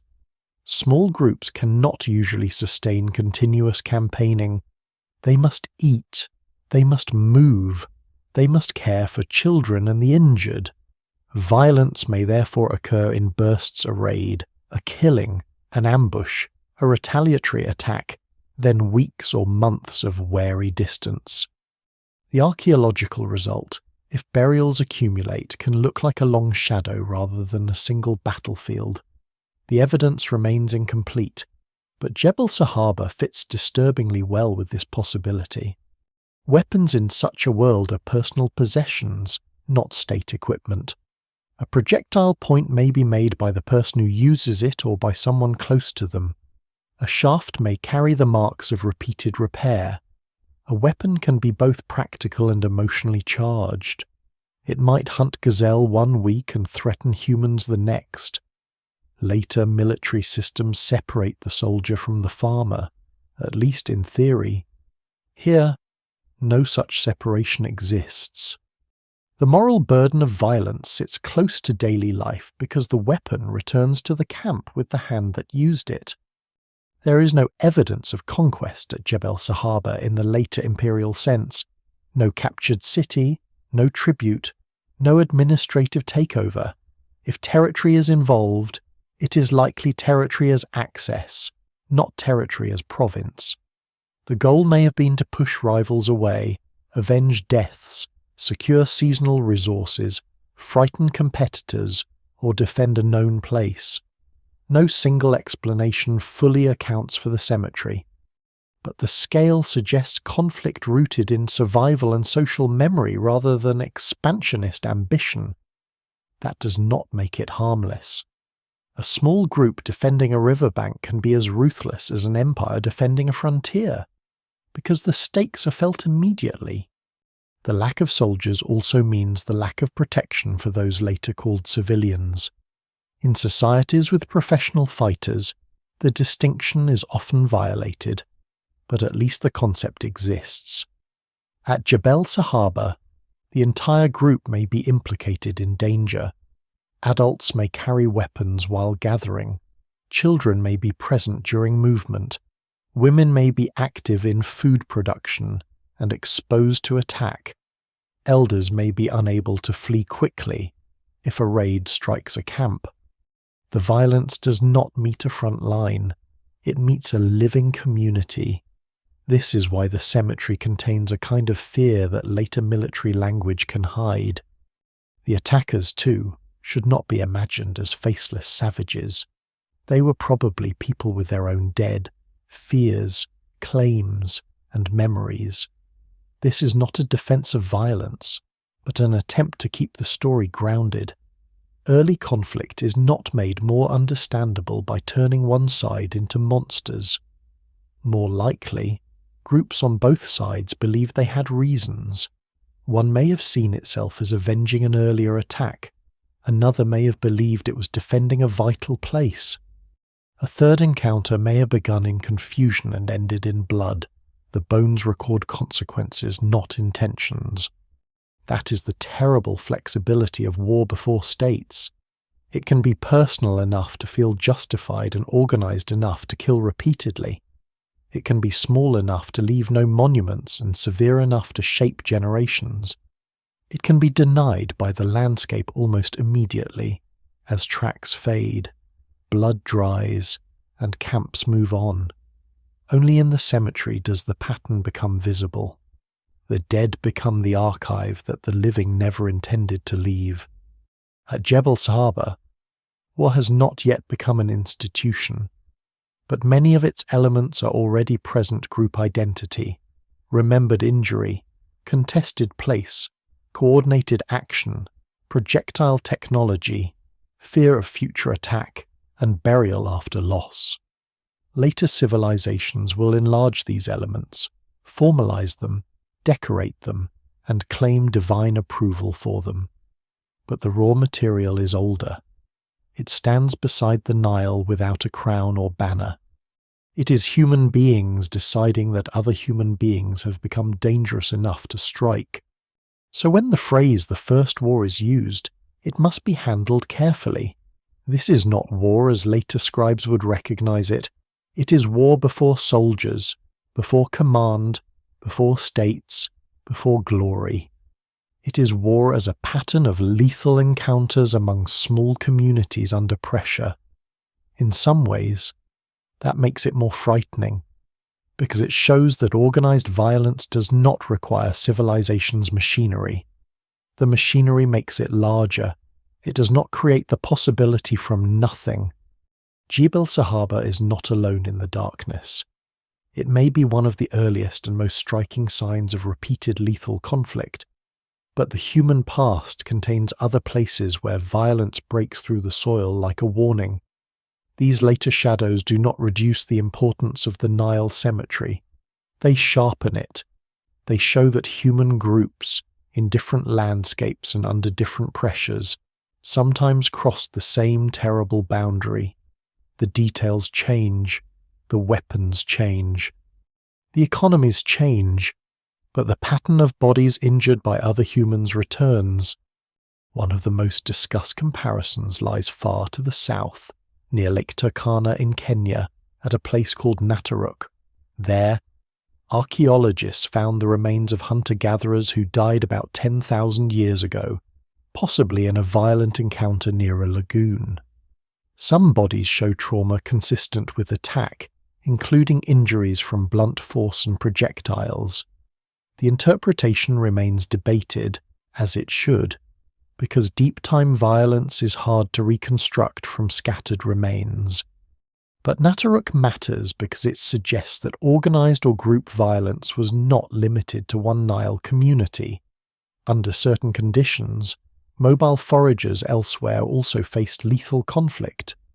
Nataruk also complicates the idea that war begins neatly with farming. The people there were not urban. They were not soldiers. They were not defending city walls or grain silos in the later sense. Yet the evidence suggests sudden death among a group that may have included women, and possibly a pregnant woman. If that interpretation is correct, then the horror echoes Jebel Sahaba in a different landscape, violence reaching beyond adult male combat, touching the broader social body. What survives in the record suggests that the line between camp and battlefield can vanish long before villages become permanent. Later, as farming spreads in parts of the world, violence begins to leave different kinds of traces. Sedentary life changes the stakes. Fields cannot easily be moved. Stored food can be stolen. Houses can be burned. Fortifications can be built. Communities become more visible and sometimes more vulnerable. In Neolithic Europe, some sites preserve mass death in pits and ditches, with skull fractures, arrow wounds, and signs of attacks on entire settlements. These are not the first violence, but they show how violence can intensify when people become more fixed in place. The terror shifts from ambush along a river to assault on a village. Places such as Talheim in what is now Germany, where a Neolithic mass grave contains people killed violently, reveal another stage in the long story. There, much later than Jebel Sahaba, farming communities appear to have suffered organised attack.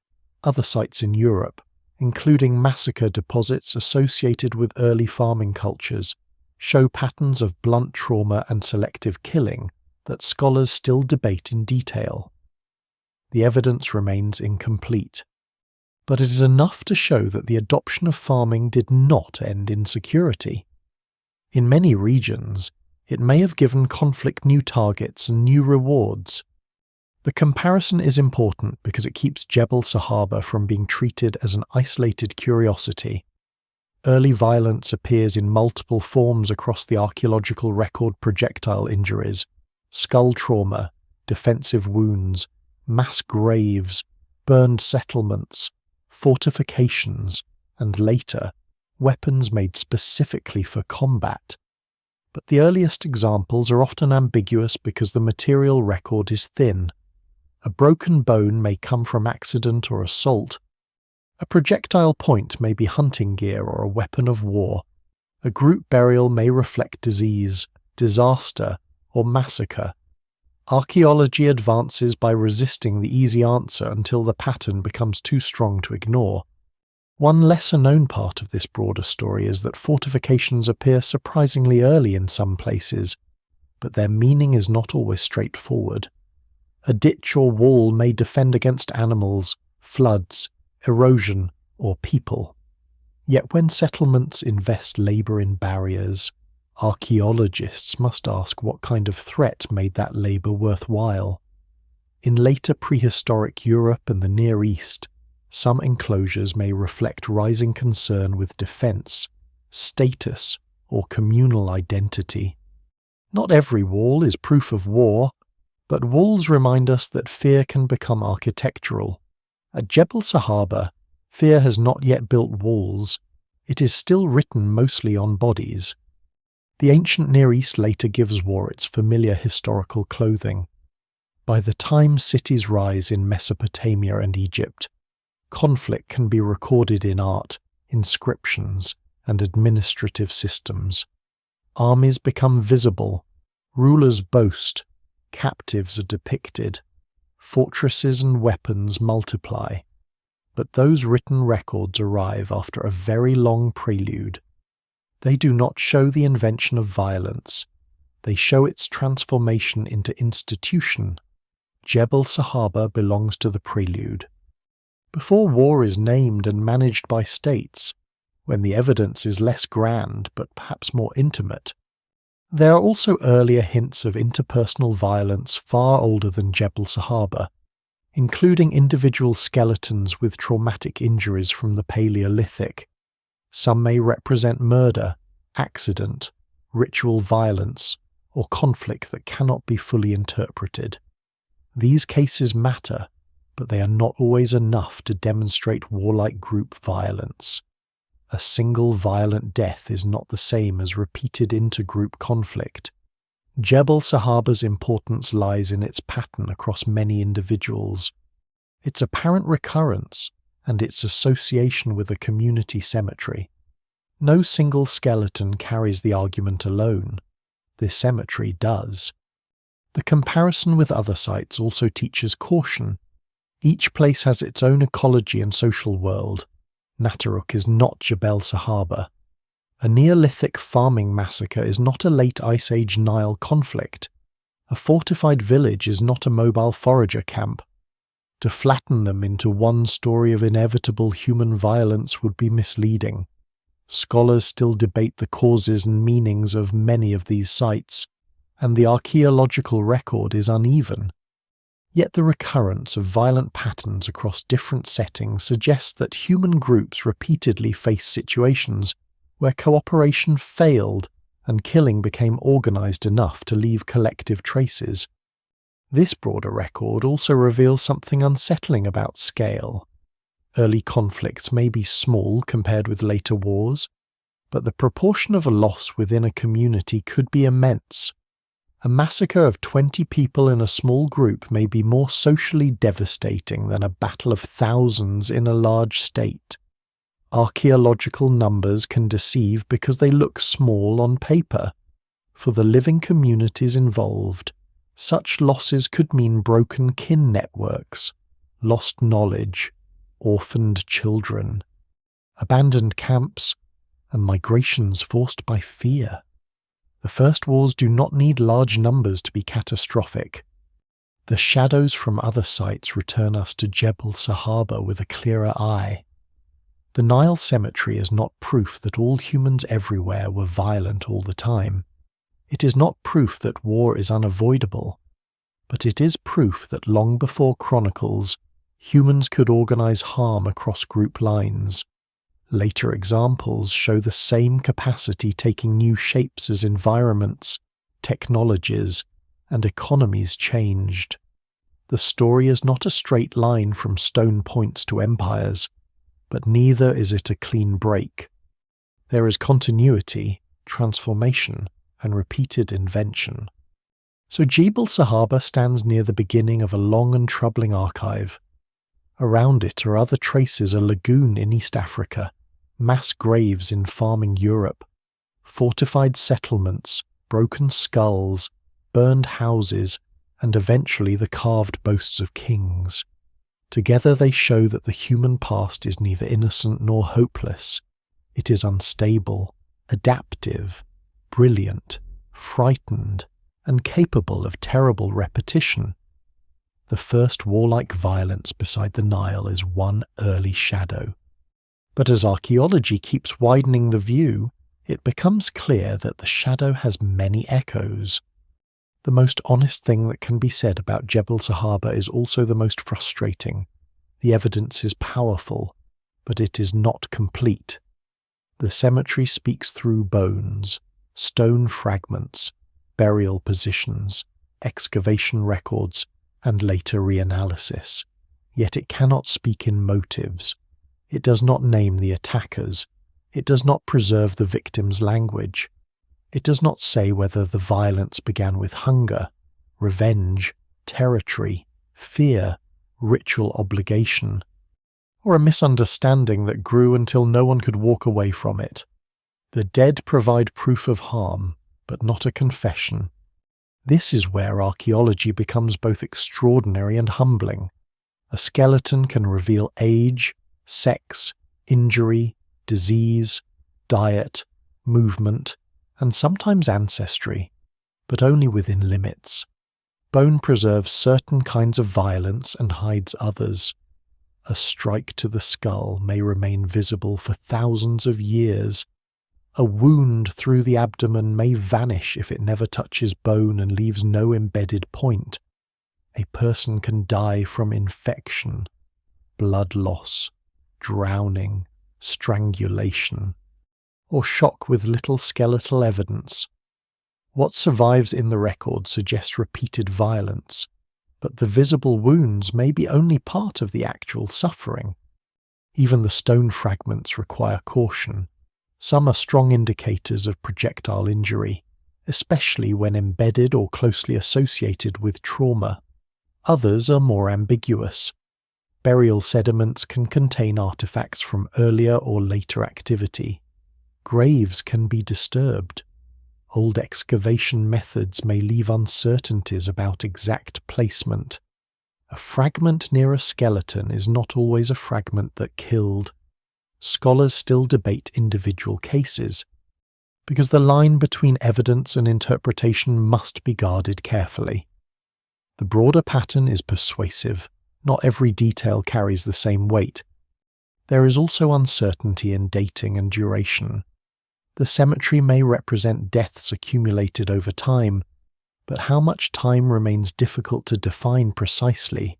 Years, decades, perhaps longer. Different interpretations change the emotional shape of the story. If many deaths occurred close together, Jebel Sahaba looks more like a catastrophic event. If they accumulated slowly, it looks like repeated insecurity. Current interpretations tend to emphasize recurrence because of healed injuries and varied trauma, but no single explanation fully accounts for every burial. The site resists being reduced to one clean narrative. Popular accounts often flatten this complexity. They call Jebel Sahaba the First War, the first massacre, or the first battle, as if the label itself solves the mystery. Such phrases are useful for attention, but dangerous if taken too literally.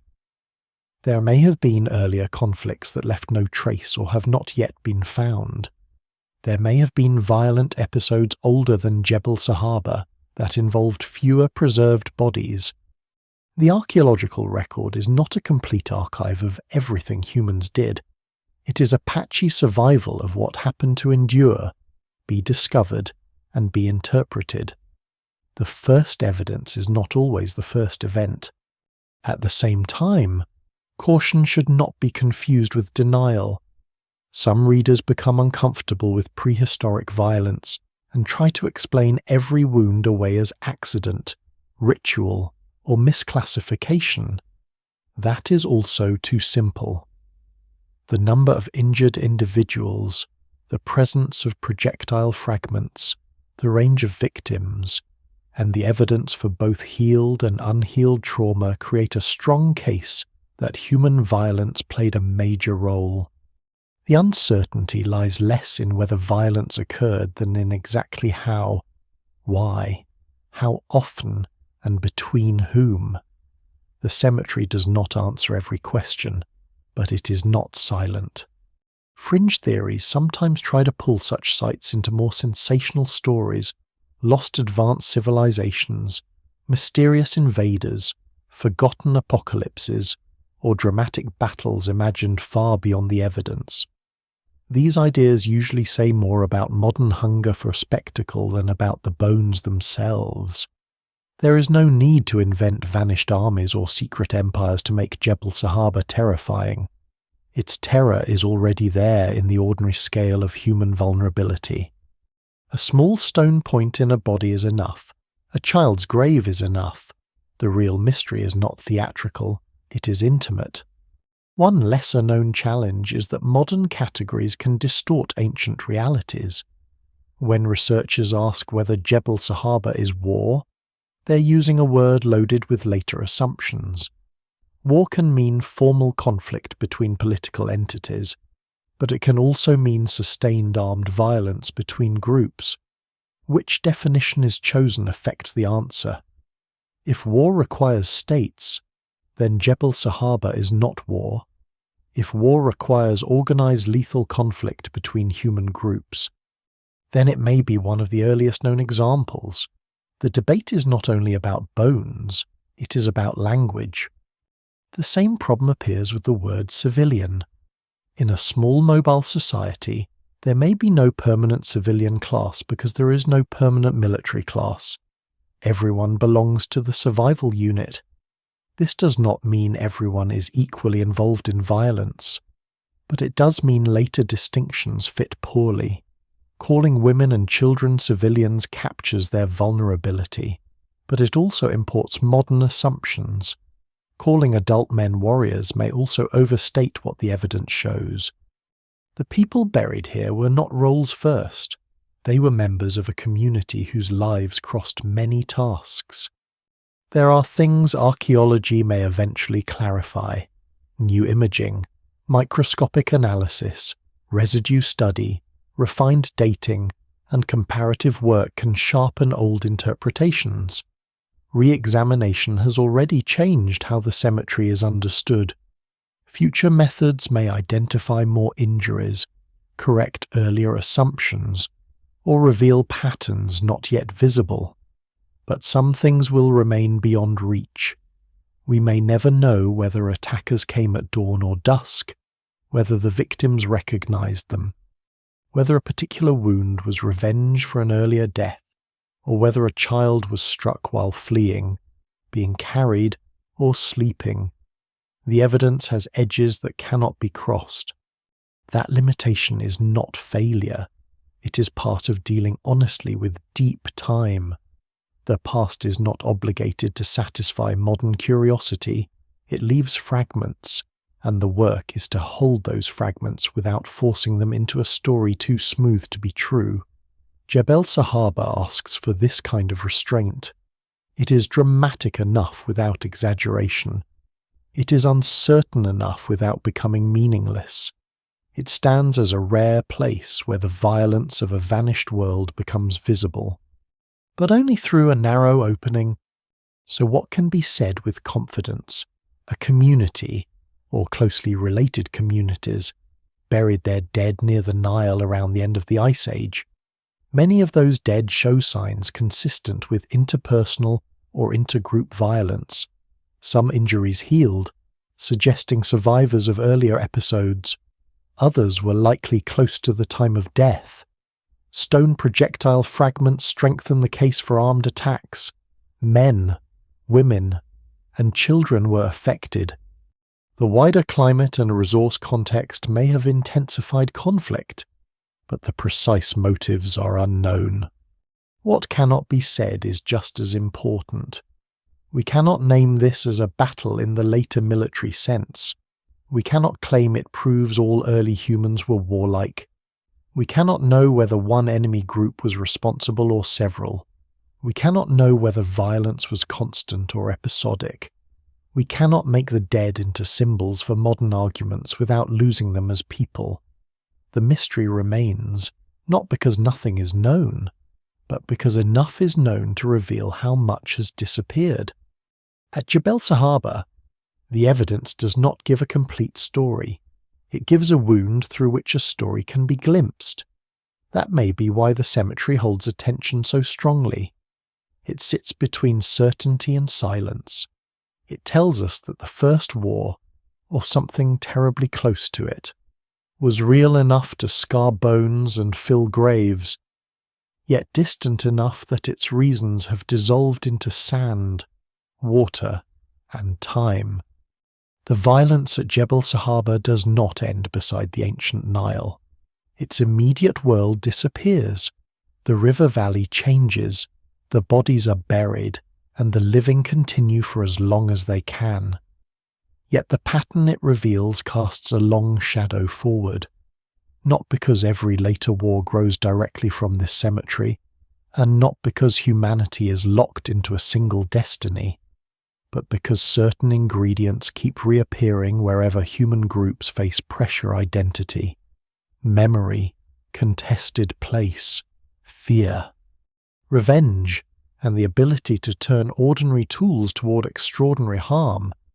Later history will make violence larger, louder, and easier to recognize.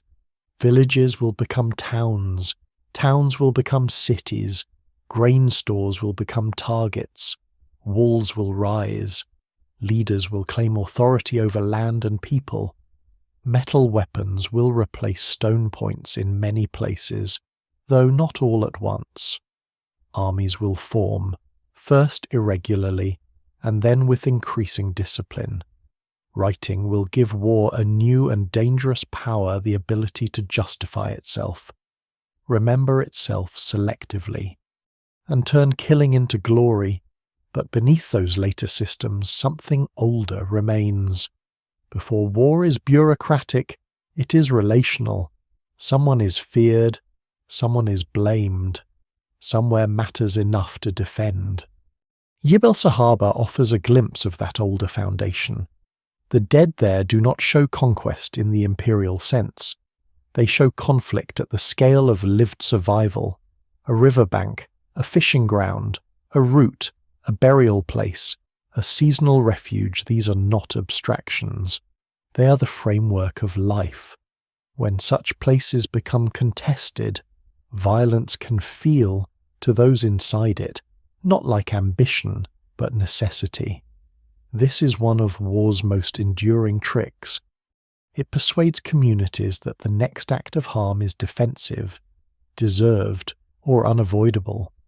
Scholars still debate what exactly happened at Jebel Sahaba, but the cemetery already shows the emotional architecture from which later conflicts often build.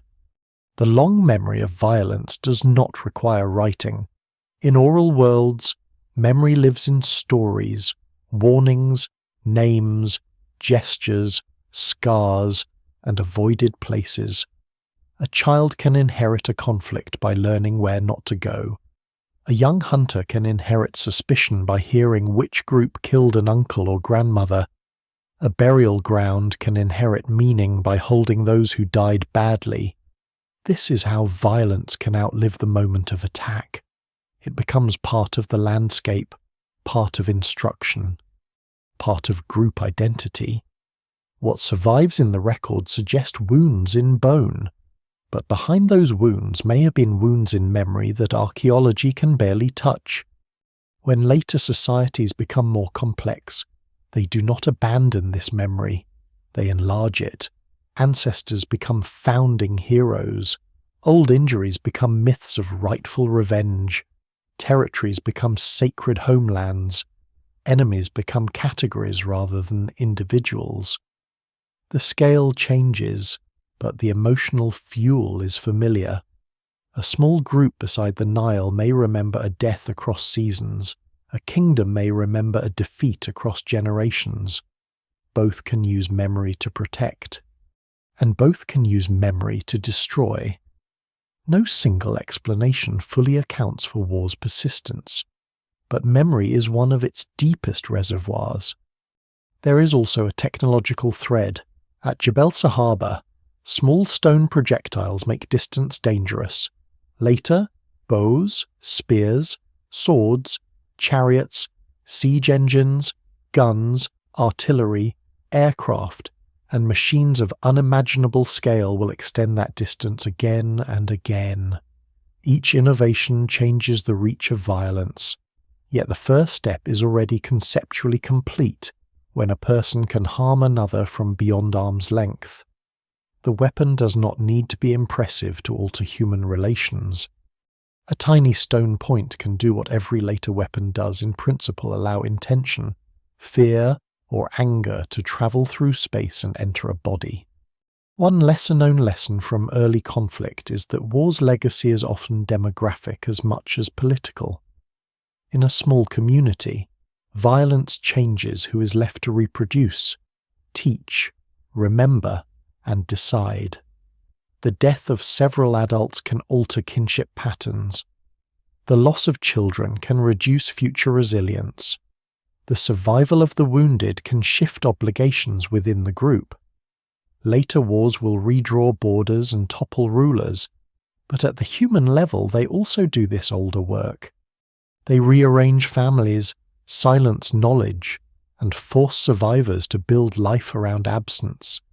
Jebel Sahaba preserves that deeper level without the distraction of kings. And yet, the cemetery should not be read as a prophecy. It does not prove that war is inevitable, natural, or permanent. Human beings also carry a long memory of peace, even if archaeology often finds it less dramatically. Every generation that survives requires cooperation, trade routes, shared rituals, marriages across groups, mutual aid, and negotiated access to resources are as ancient as conflict, perhaps more so. The absence of violence at many sites is not always visible, but it is real. If humans had only killed strangers, they would not have spread, adapted, exchanged, and endured as they did. The long memory of violence is only one strand in a much larger human fabric. This is what makes Jebel Sahaba morally difficult. It is not evidence against humanity, and it is not evidence for innocence. It is evidence for capacity. Under certain conditions, small groups can become trapped in lethal cycles. Under other conditions, they can cooperate with astonishing flexibility. The difference may depend on environment, leadership, kinship, abundance, ritual, distance, luck, and choices made in moments no archaeology can recover. The evidence remains incomplete because the decisive human details are gone. We see the wound, not the argument before it. We see the burial, not the debate over retaliation. We see the dead, not the hand that hesitated or did not. In later civilizations, war will become easier to narrate because it leaves names: Narmer, Sargon, Thutmose, Ashurbanipal. Caesar history gives faces to organized violence and often mistakes those faces for causes, but Jebel Sahaba reminds us that war does not begin with famous men. It begins before fame, in communities too small for written history to notice, among people whose names are irretrievable, but whose suffering is not. That may be the cemetery's most unsettling legacy.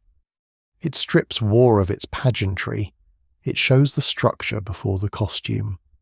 The long memory continues into the present because the questions remain recognizable. What happens when environments change faster than communities can adapt? What happens when people are forced into closer contact around shrinking resources? What happens when old grievances meet new scarcity? What happens when fear makes preemptive violence feel reasonable? These are not ancient questions only. Jebel Sahaba does not answer them with policy or prophecy, but it gives them depth. It shows that the human struggle to manage danger, belonging, and survival is far older than the systems we usually blame. At the same time, the dead ask for humility. They are not lessons only. They were people. Their value is not merely that they foreshadow later wars. They lived in their own present, with their own river, tools, losses, and hopes.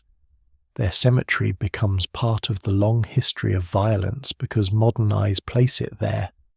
But for those who buried them, the meaning was likely immediate and intimate. Someone had died. Someone had to be placed in the ground. Someone had to decide whether to stay, flee, forgive, remember, or strike back. The legacy of Jebel Sahaba is therefore not that war began there and marched inevitably toward the modern world. The legacy is that the conditions for war are ancient, human, and frighteningly ordinary. They can arise without palaces. They can operate without armies. They can scar a community before any scribe exists to call it history. And once seen in that stripped-down form, war becomes harder to romanticize. Its oldest monument is not a victory stele. It is a cemetery beside a river, where the memory of violence survives because the bodies could not forget. The first war in history, if Jebel Sahaba can bear that name, was not terrifying because it was vast. It was terrifying because it was close. It did not need walls collapsing, kings boasting, or armies darkening the horizon. It needed only a river that mattered, a world under pressure, groups close enough to fear one another, and weapons already sharp enough to turn suspicion into death. The horror is not that these people were unlike us. The horror is that they were fully human, in a world where the ordinary requirements of survival had begun to collide. By now, the cemetery no longer looks like a simple answer. It is not a neat birthplace of war, not a single dramatic origin point where innocence ends and history begins. The evidence remains incomplete, and scholars still debate whether the best words are war, massacre, raids, feud, or repeated intergroup violence. But what survives in the record suggests something more serious than random accident and more sustained than one isolated killing. Men, women, and children were wounded. Some injuries healed, others did not. Stone fragments remained with the dead. Burial continued. Memory gathered in the ground. That is why Jebel Sahaba matters. It shows violence before the usual machinery of violence exists. There are no states here to organize campaigns, no priests blessing conquest, no scribes turning defeat into victory. Yet the essential ingredients are already visible social groups, contested places, fear, revenge, environmental stress, and projectile weapons that allowed danger to arrive from a distance. Later civilizations will make war larger and more formal, but they will not invent every part of it from nothing. The deep past has already supplied the raw material. Still, The cemetery should not be turned into a verdict against humanity. It does not prove that war is eternal, or that peace is unnatural, or that civilization merely gives a name to something unavoidable. Human survival has always depended on cooperation as much as conflict. These same people, or people very much like them, cared for children, treated wounds, shared food, made tools, buried the dead, and read the river with patience. No single explanation fully accounts for what happened. Because human beings are never only one thing. The bones show violence, but the graves show care. The first war reconsidered is therefore not a legend of savagery. It is a warning about fragility. Under pressure, a life-giving landscape can become a contested one. A neighbor can become a threat. A hunting tool can become a weapon against people. A wound can become a memory, and memory can become a reason to strike again. The Nile, which later nourishes temples and kingdoms, here reveals an older and quieter truth before civilization builds monuments. Human communities are already struggling with fear, belonging, hunger, and the dangerous power of remembering harm. Jebel Sahaba leaves us without names, but not without meaning.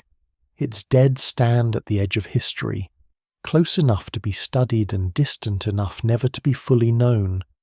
They remind us that the beginning of war was not glorious, it was not orderly, it was not written by victors, it was buried by survivors. The river keeps moving after every human disaster. It moves past camps, graves, reeds, fishing places, and forgotten paths. It moves past the places where people once watched the horizon too carefully, where children were pulled close, where old injuries ached in the cold, where the dead were lowered into sand by hands that had no idea their grief would still be studied thousands of years later. There is something humbling in that distance. The people of Jebel Sahaba did not know they lived near the beginning of a question modern scholars would still struggle to answer. They did not know that one day their bones would be used to ask when war began, what caused it, and whether violence belongs to human nature or human circumstance. They only knew the river, the season, the hunger, the fear, the faces of their kin, and the terrible absence left by those who did not return. The first war, or something close to it, leaves no anthem, it leaves no carved victory. It leaves no heroic account of courage beneath the sun. It leaves fragments, a point of stone, a healed wound, a child's burial, a cemetery drowned by modern water and rescued only partly from oblivion. That may be the most honest image of war's beginning, not triumph, but damage, not conquest, but loss, not history speaking loudly, but the dead refusing to be entirely silent. And beyond them, time widens, the Nile changes, deserts shift, lakes rise and vanish, human groups move, adapt, remember, forget, and begin again. Later worlds will build cities, write laws, raise armies, and imagine themselves far removed from the people buried beside that ancient river. Yet the distance is thinner than it seems. Every civilization rests on landscapes that can change, resources that can tighten, memories that can harden, and choices that can still turn fear into violence or restraint into survival. So the story ends quietly, where it began, near water and sand, not with certainty, because certainty is too heavy a thing to demand from bones this old. It ends with an image, a river moving through a harsh and beautiful world, carrying life through a narrowing land, while beneath the ground a small community keeps its final record. They have no names left, but they have not vanished completely. In their wounds, we see terror. In their burials, we see love. And between those two traces lies one of the oldest truths of the human past.